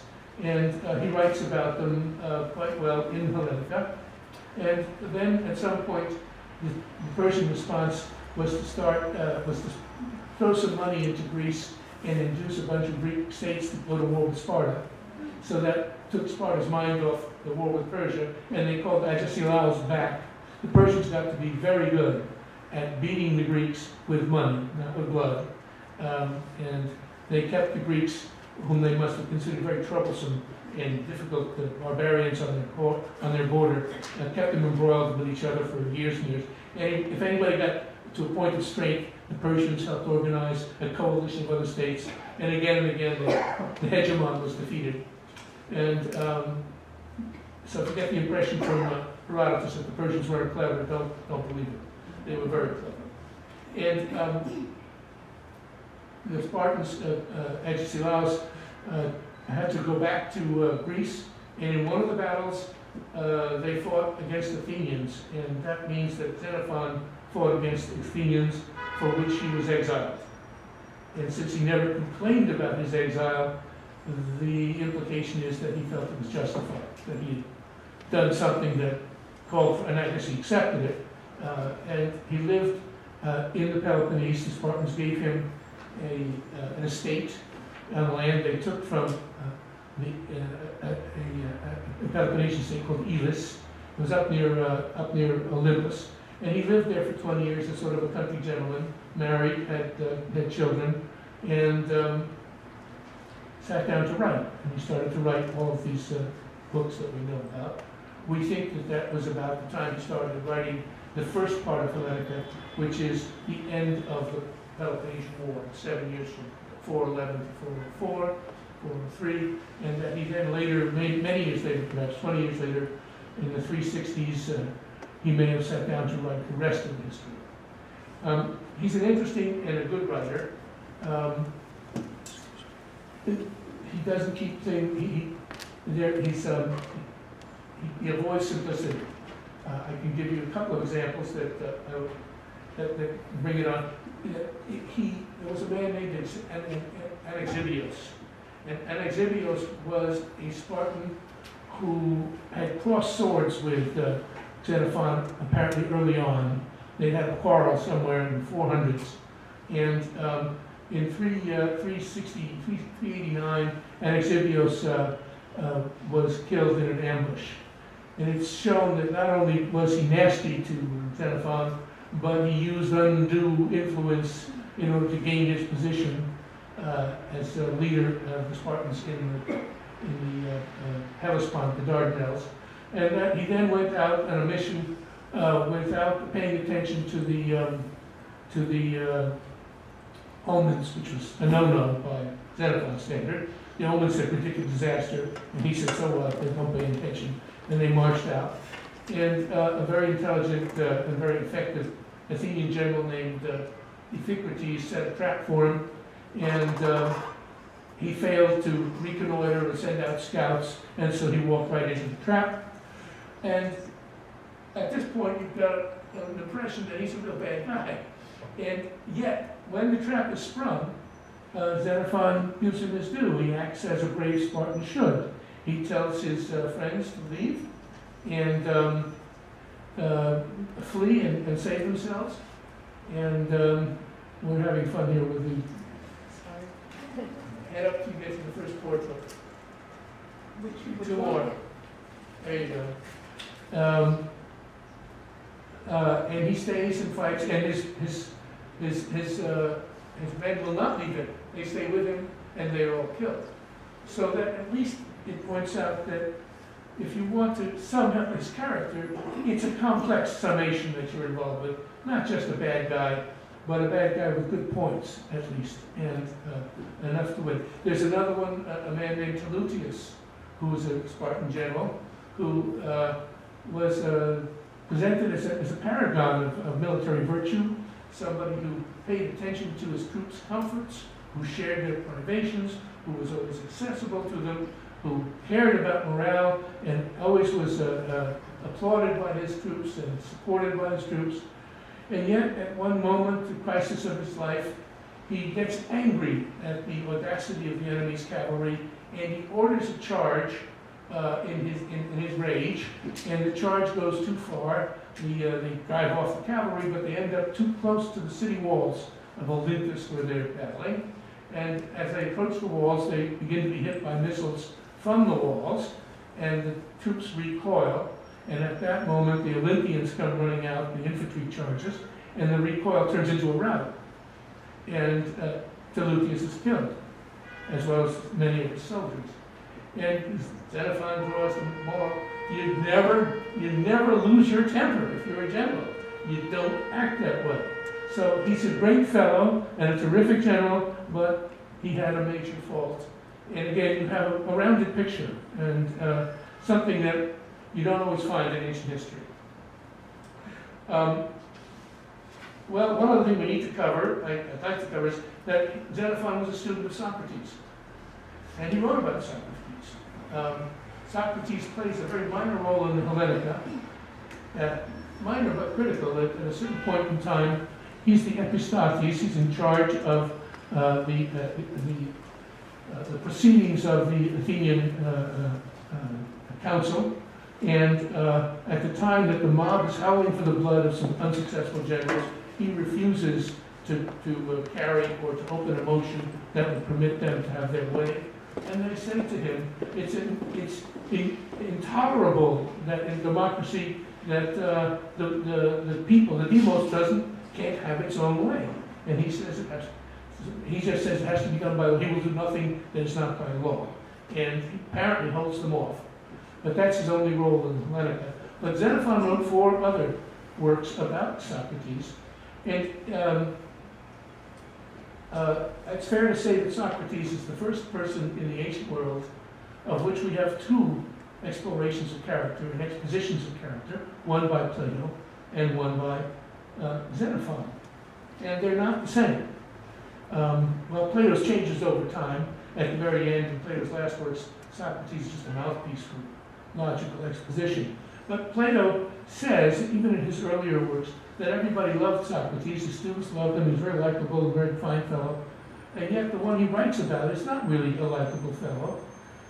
He's somebody who delights in trapping people linguistically into, this is equal to that, and if that's the opposite of this, then that means that your original position is opposite.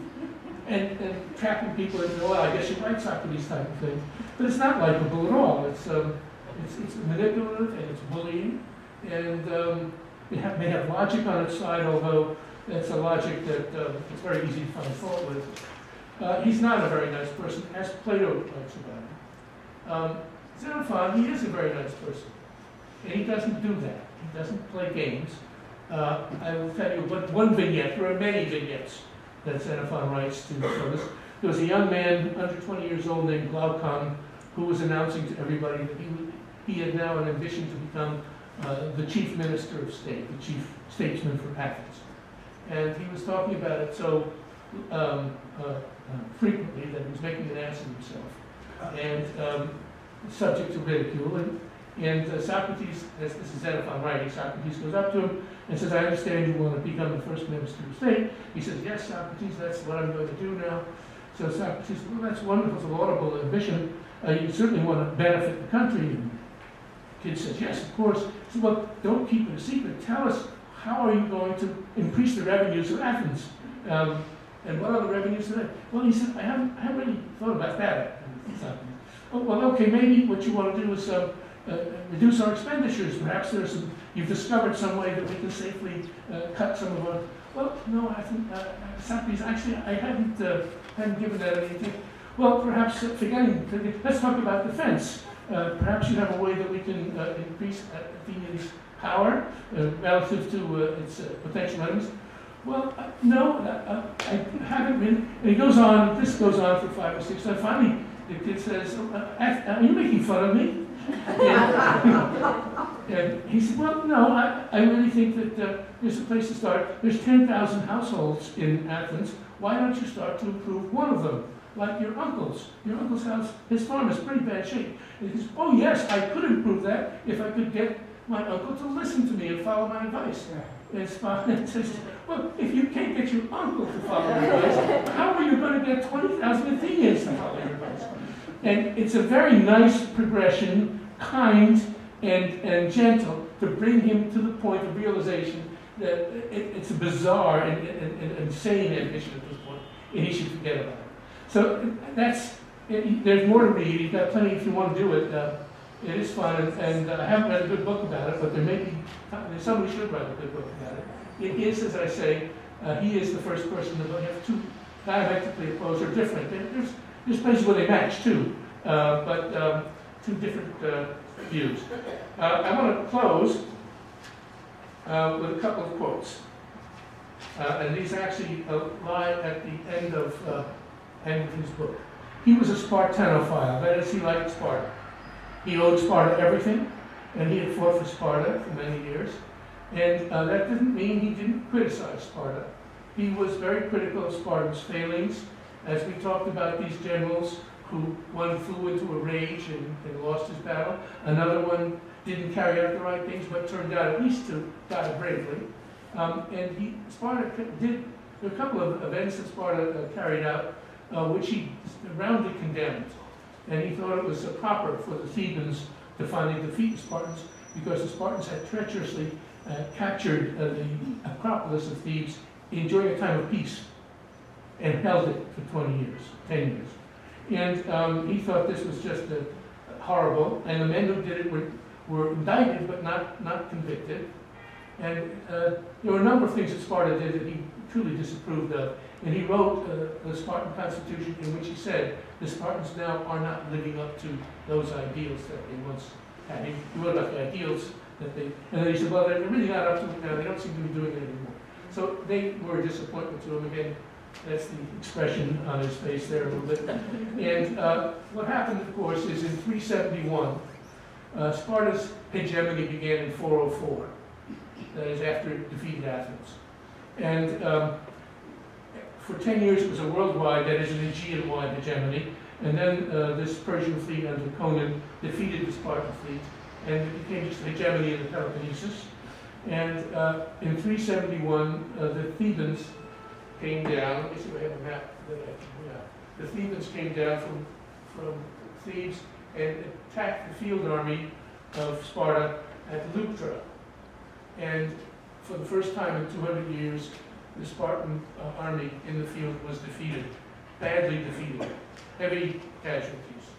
And it was because of new tactics developed by a military genius named Epaminondas of Thebes.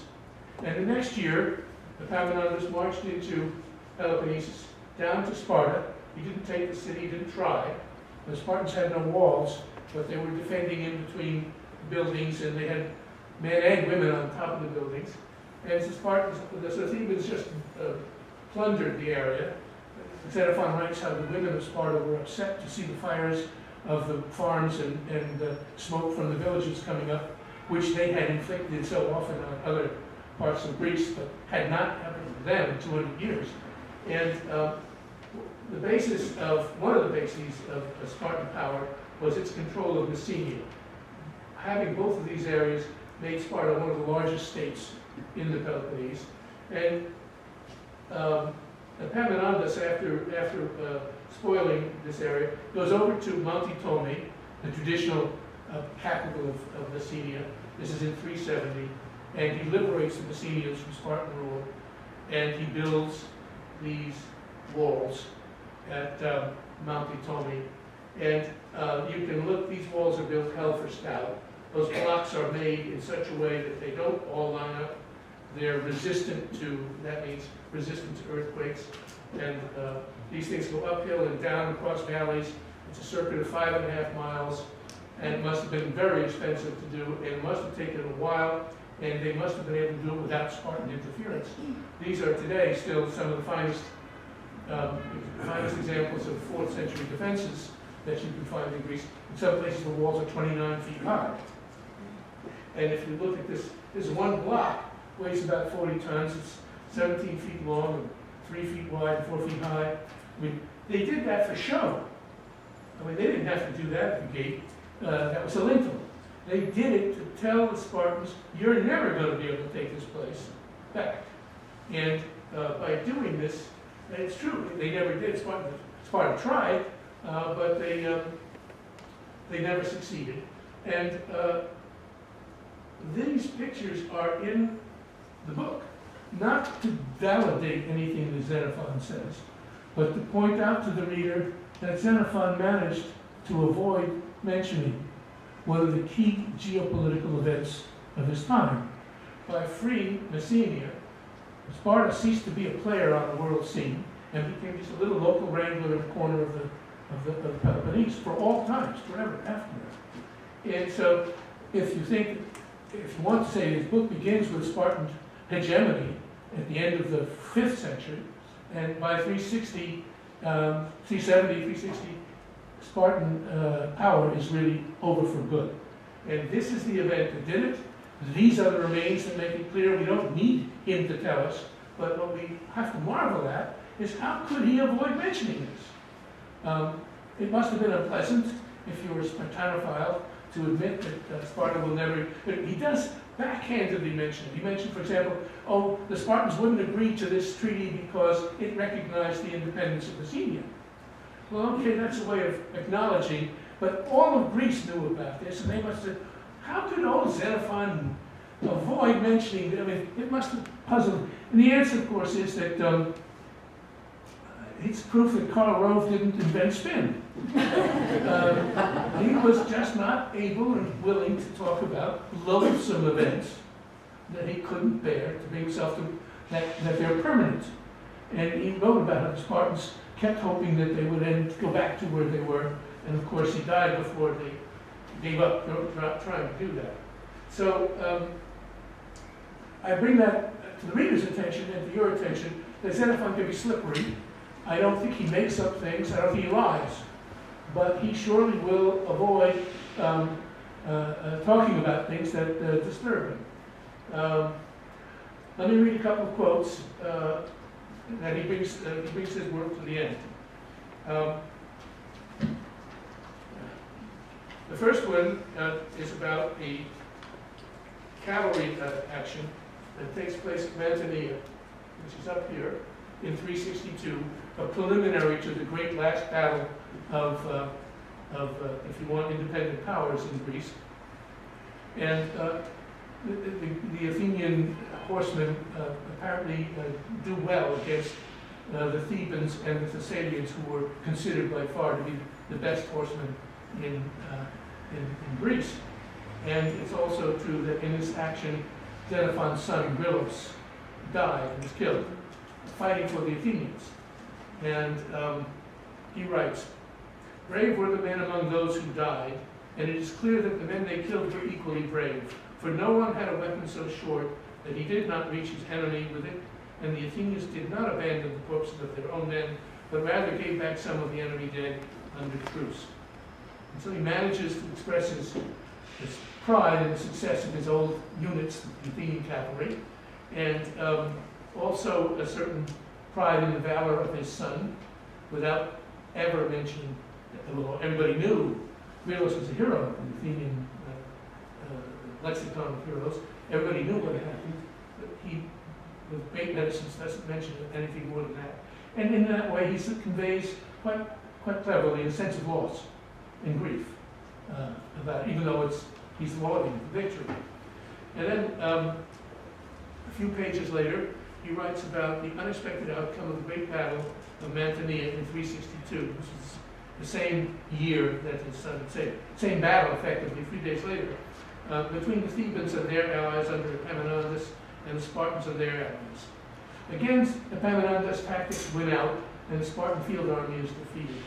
But Epaminondas is killed in the battle. In those days, generals fought right up in the front lines.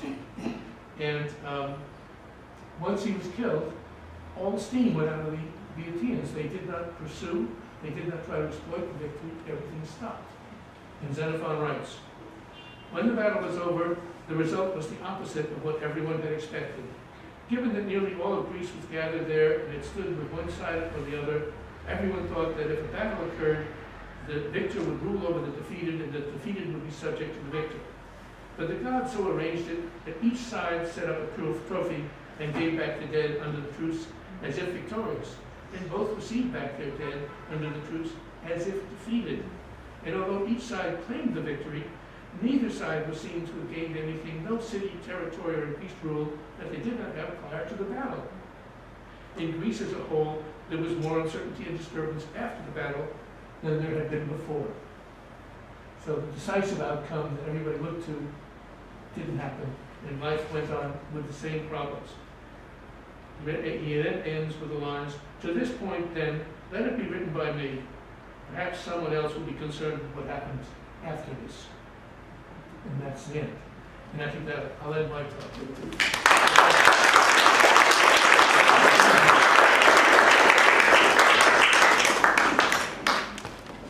I ask this question, yes. Are you happy to do questions? I'm happy to have questions.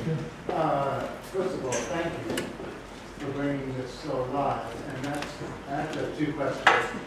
And that's my first question, because you referred to the analysis. The fact is that every schoolboy from the Renaissance until about the mid-20th century would have been familiar with this context, which you are now bringing to people who presumably were not educated to it. Did you have a sense of frustration as you put this together, that you might be making something available to people that they ought to know already? No, I believe we are going to do a landmark edition of the analysis.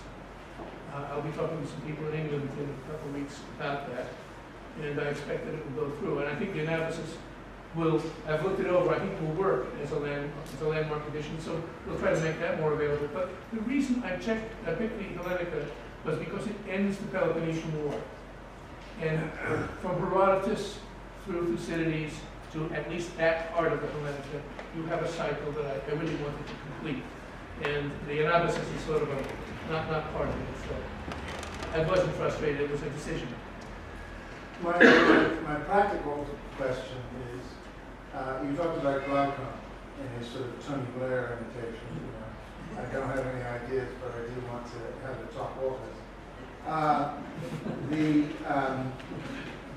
The other thing about Xenophon, of course, is he wrote the first book on questionism.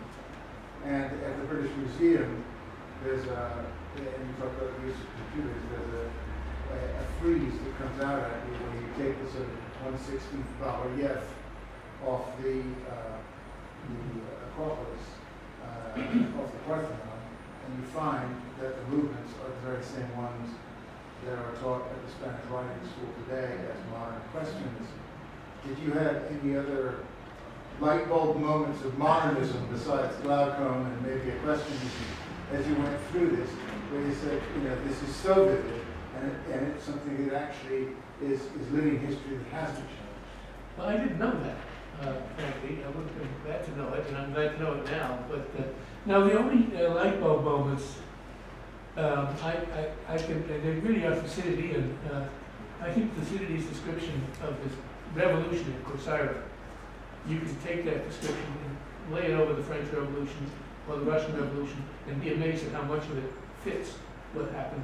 And of course he says, in a very un-Greek statement, this will be repeated again and again as long as human nature remains the same, with variations depending on the circumstances. It's very well done. The second light bulb moment for parallelism is the Athenians deciding to send a second armada to Sicily. Just as we are now wondering, and we have people wrestling with, shall we send more men to Afghanistan? They wrestle with, shall we bring the troops back, or shall we go out there with more troops? And they made a mistake. Not just a mistake in sending them, but then they conducted it badly, so they lost everything. I don't say it's a lesson for us, but certainly it's a caution for us. And there are parallels. You can't make too much of them, but they certainly do exist. Yes? Could you enlighten me as to the original translations, or how old they are for Herodotus and Thucydides? And You mean the manuscripts that we have? yes, I mean, whose translations are you using? Okay, the translation for Thucydides was a man named Crawley from 19th century, 1880 something, 1884 I think he wrote it. And it needed some revision because of the punctuation and certain structures of the sentences of 1884 wouldn't work in 1984. But it's amazing, he's also the last generation of Englishmen who studied oratory and rhetoric in school, in high school. So that when he writes a speech, and there's a lot of excellent speeches in Thucydides, it comes through very alive and with lots of Ciceronian type tricks to make it pompous, or to make it elegant, or to make it eloquent, or to make when moderns, 20th century men write speeches, it's flat. Frankly, I mean, let's look at our own Congress, if you will. Very, very few of them can really write a speech and put it over. So that's why we picked Crawley. Also, it was in the public domain, and it's a good translation. For Herodotus, we had a scholar at Duke University do a new translation for us. Andrea Purvis is her name. She's, as far as I'm concerned, she did a great job. She and I battled a few times because I wanted it to be clear English prose, and she wanted fidelity to the Greek. And I said, we've got to find a way to be fidelitous. I'm in favor of that. But it has, I don't want anybody wrinkling up their nose saying, what is that? Well, you know, we don't want people to stop in their tracks because the English becomes complex. It has to be fluent and easily read. So, and she was good at that. And we ended up resolving almost all of our difficulties. And this last one, Xenophon, is translated by a good friend and a scholar named John Marincola. Marincola has done a lot of translating, and he's done a lot of books on the classics. He's an excellent scholar and terrific to work with. I mean, it was very good. Yeah. I love your title, Unaffiliated Scholar. And could you just tell us a little bit about yourself in terms of, I have a sense that you were in business or something? And I had a business career. What was it? I had an MBA. It was a business that's now extinct. My brother and I, with some partners, used to buy sick businesses and work them into health. And that means, and at some point you then have you read Greek. No, you don't. Not well. How did you come? What I learned in business is what I don't know. Yes. Was very important, and when to call for lawyers or accountants or experts, and rather than try to pick my own judgment on them. And that helped in these. But these are collegial books. The appendices, Kim Llewellyn's page design, the translation by Marincola. But what I want to know is, what I'm interested in is what do I bring to it? No, not what you bring to it, but what drew you into this whole field. Well, I thought I covered that. I'd always read Thucydides and Herodotus with great pleasure, and ancient Greece interested me. And I had some background from my undergraduate years at Harvard, and even my high school years at Fieldston. I read it, 50, 60 years, I don't know how many years ago. But, and I said, when somebody said, do you want to teach this? I thought I could do it. And I said, sure, I'll try. And discovered, of course, that I had to get much more serious about it if I was really going to try to teach it to others. And do a lot of reading and a lot of work to get myself educated. And once there, I guess, you know, I went to Cambridge, England, and I went to a store named Heifer's. And at Heifer's at that time, it's no longer true, you could get a shopping cart and fill it up with 500 pounds of books before you turned around. And they shipped it home to you, so you didn't have to bill later. So it was painless in a way. And I read a book by a man, doesn't have to be good, it was about the Battle of Pylos. And I had an idea about it, so I wrote him and said, I think your books are interesting, but how about this one item, what happened? And he wrote back 4 or 5 lines. That turned out in correspondence, that's all he ever wrote. Yes, I think you're right. We were very busy with exams here. Sorry, I can't pay. But I think you should write an article about it. And that hit me like an imperative. So I went and I wrote an article. I wrote a naive article, 75 pages long, because I was reading journals from 1890, 1910, where they had articles that long. And I hadn't bothered to look at a modern version, let's say, of the Journal of Hellenic Studies. And I remembered when I had some classical friends, when I told them what I had done, they said, Strassler, you're crazy. You can't send that kind of book. An article today is 10 pages.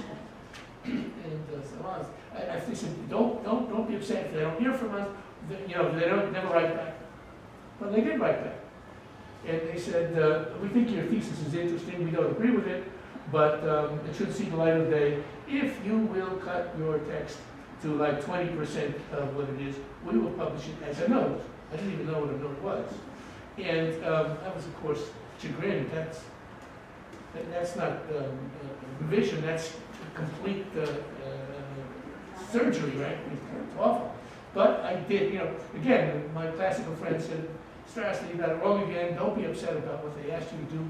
The operative words are, they will publish. So you have to do it. I mean, one of them got carried away and said, tenure could hang on it. And then he realized I wasn't.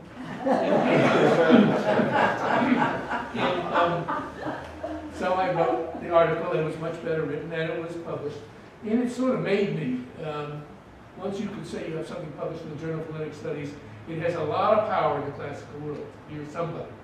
And if I can tell you more vignettes about how, but I won't. And it went from there to writing another article, and then getting really interested in why the kids were having trouble reading Thucydides and Herodotus and staying with it. And I just decided that this kind of stuff is no good. And it's a poor introduction. You make somebody read that, and they walk away saying, I don't like this stuff, this is bad stuff. I don't mind if somebody is not interested. The fact is that people of that age are really interested, and the hormones are going. And, if you're lucky, you get 5% interested in material. And I pride myself in thinking that with my landmark books, I've raised that to 10%. Quick question. Would you go further and do a Dorian Kindersley style? Which? Dorian Kindersley style. Where it's all lots and lots of illustrations? No. I think this balance is good. And this has the whole text. I want them to read the whole text. I don't polarize anything. And because the whole text is really terrific, and that's, I can't make it any better than what it is. Yes, Jim? I wonder if kids reading this stuff now, it wasn't superbly presented the way you described it. But I was just thinking about Herodotus and Greek pantheon. Wasn't Herodotus in his history still used part of the Greek pantheon to explain events? Well, he was another God-fearing man, and there are. I mean, Zeus and all those people. He clearly did believe that the gods were effective in the world. He did feel that the oracles were effective.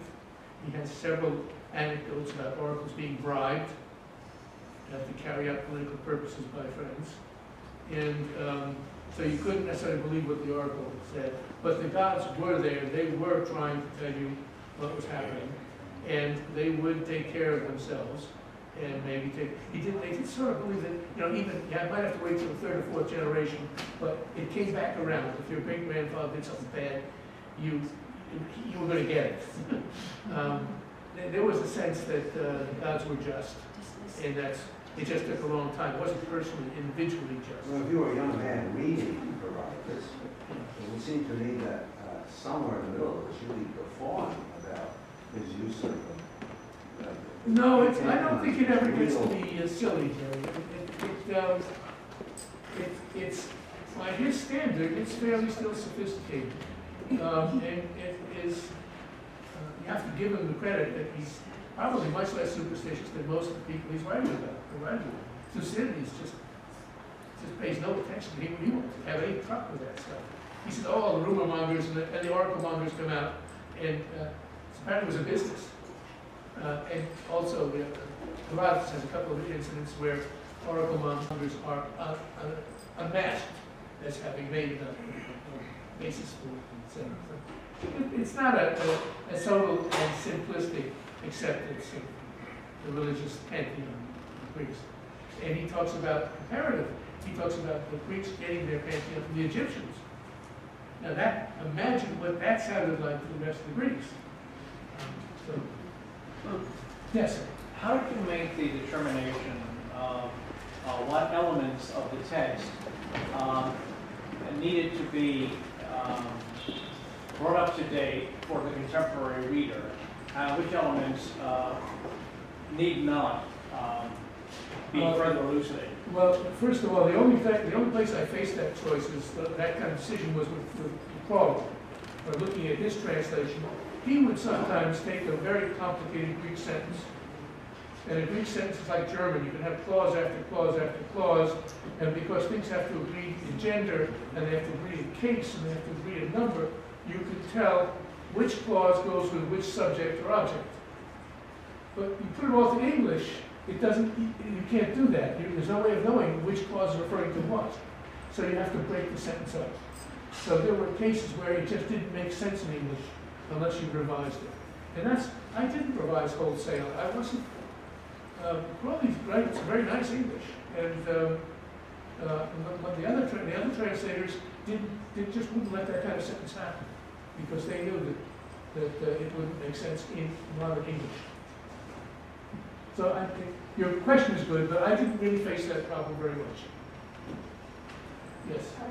We had an opportunity to speak with a classics professor at Cornell, and we mentioned you, and had he ever heard of you? And he said, my God, yes, as soon as he came out, he gave away all our other texts. So the interest in classics remain high on campuses today?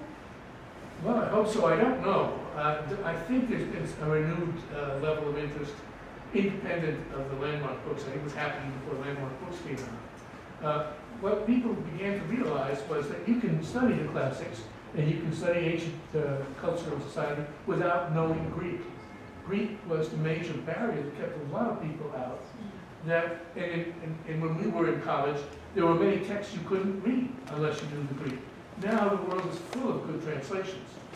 So you can argue about this one's a better translation than that one, but you can get the flavor of a lot of works that are written in ancient Greek. And of course, we only have about 5% of everything that's written in ancient Greek. So you can do it. It makes it doable in a year of work. You can read them all. Yes, and you have. Is it clear in the text or not in the text whose patrons may have been? Whose patrons may have been, and the political significance perhaps of who they might have been? Or if there's a lot of ink spilled over who might have wanted Xenophon to say this or that. I kind of think these guys were their own men. I don't think that they would follow somebody because they were being paid. Herodotus made his money by declaiming.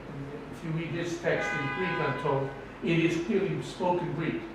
So he's a man who made his living giving speeches and entertaining people in the Agora and other places, and then sat down in his old age and wrote it all down in his pride. And he promised certain books that he never delivered. There's 3 places where he makes it. So we don't have it all. Thucydides was in exile, and he was independently wealthy. He said he had gold mines and other interests in Thrace, and he was really determined to write down what had happened. And he was human. He didn't like this Cleon. He didn't like certain things, but he tried very hard to be objective, and he thought that he could be so. I don't think he would write anything because somebody wanted to have a point made or other. So I don't think the question is relevant to these three. There are others who will tell you that their patron was so-and-so, and that they got a stipend from the government or something else. You know, even though I have no official capacity at the moment, I think we've sort of reached the end of this wonderful evening, so thank you very much.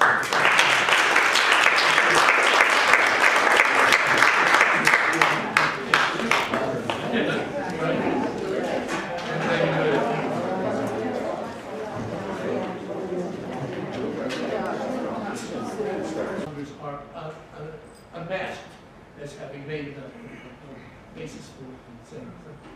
It's not a total and simplistic acceptance of the religious pantheon of the Greeks. And he talks about comparative. He talks about the Greeks getting their pantheon from the Egyptians. Now imagine what that sounded like to the rest of the Greeks. Yes, sir. How did you make the determination of what elements of the text needed to be brought up to date for the contemporary reader? Which elements need not be further elucidated? Well, first of all, the only place I faced that choice is that kind of decision was with Paul. Or looking at his translation, he would sometimes take a very complicated Greek sentence. And a Greek sentence is like German. You can have clause after clause after clause, and because things have to agree in gender, and they have to agree in case, and they have to agree in number, you can tell which clause goes with which subject or object. But you put it all to English, it doesn't. You can't do that. There's no way of knowing which clause is referring to what. So you have to break the sentence up. So there were cases where it just didn't make sense in English unless you revised it. And I didn't revise wholesale. I wasn't. Crowley writes very nice English, and the other translators just wouldn't let that kind of sentence happen because they knew that it wouldn't make sense in modern English. So your question is good, but I didn't really face that problem very much. Yes. We had an opportunity to speak with a classics professor at Cornell, and we mentioned you, and had he ever heard of you? And he said, my God, yes, as soon as he came out, he gave away all our other texts. So the interest in classics remain high on campuses today? Well, I hope so. I don't know. I think there's been a renewed level of interest independent of the landmark books. I think it was happening before landmark books came out. What people began to realize was that you can study the classics and you can study ancient culture and society without knowing Greek. Greek was the major barrier that kept a lot of people out. And when we were in college, there were many texts you couldn't read unless you knew the Greek. Now the world is full of good translations. So you can argue about this one's a better translation than that one, but you can get the flavor of a lot of works that are written in ancient Greek. And of course, we only have about 5% of everything that's written in ancient Greek. So you can do it. It makes it doable in a year of work. You can read them all. Yes, and you had. Is it clear in the text or not in the text whose patrons may have been? Whose patrons may have been, and the political significance perhaps of who they might have been? Or if there's a lot of ink spilled over who might have wanted Xenophon to say this or that. I kind of think these guys were their own men. I don't think that they would follow somebody because they were being paid. Herodotus made his money by declaiming. If you read his text in Greek, I'm told, it is clearly spoken Greek. So he's a man who made his living giving speeches and entertaining people in the Agora and other places, and then sat down in his old age and wrote it all down in his pride. And he promised certain books that he never delivered. There's 3 places where he makes it. So we don't have it all. Thucydides was in exile, and he was independently wealthy. He said he had gold mines and other interests in Thrace, and he was really determined to write down what had happened. And he was human. He didn't like this Cleon. He didn't like certain things, but he tried very hard to be objective, and he thought that he could be so. I don't think he would write anything because somebody wanted to have a point made or other. So I don't think the question is relevant to these three. There are others who will tell you that their patron was so-and-so, and that they got a stipend from the government or something else. You know, even though I have no official capacity at the moment, I think we've sort of reached the end of this wonderful evening. So thank you very much.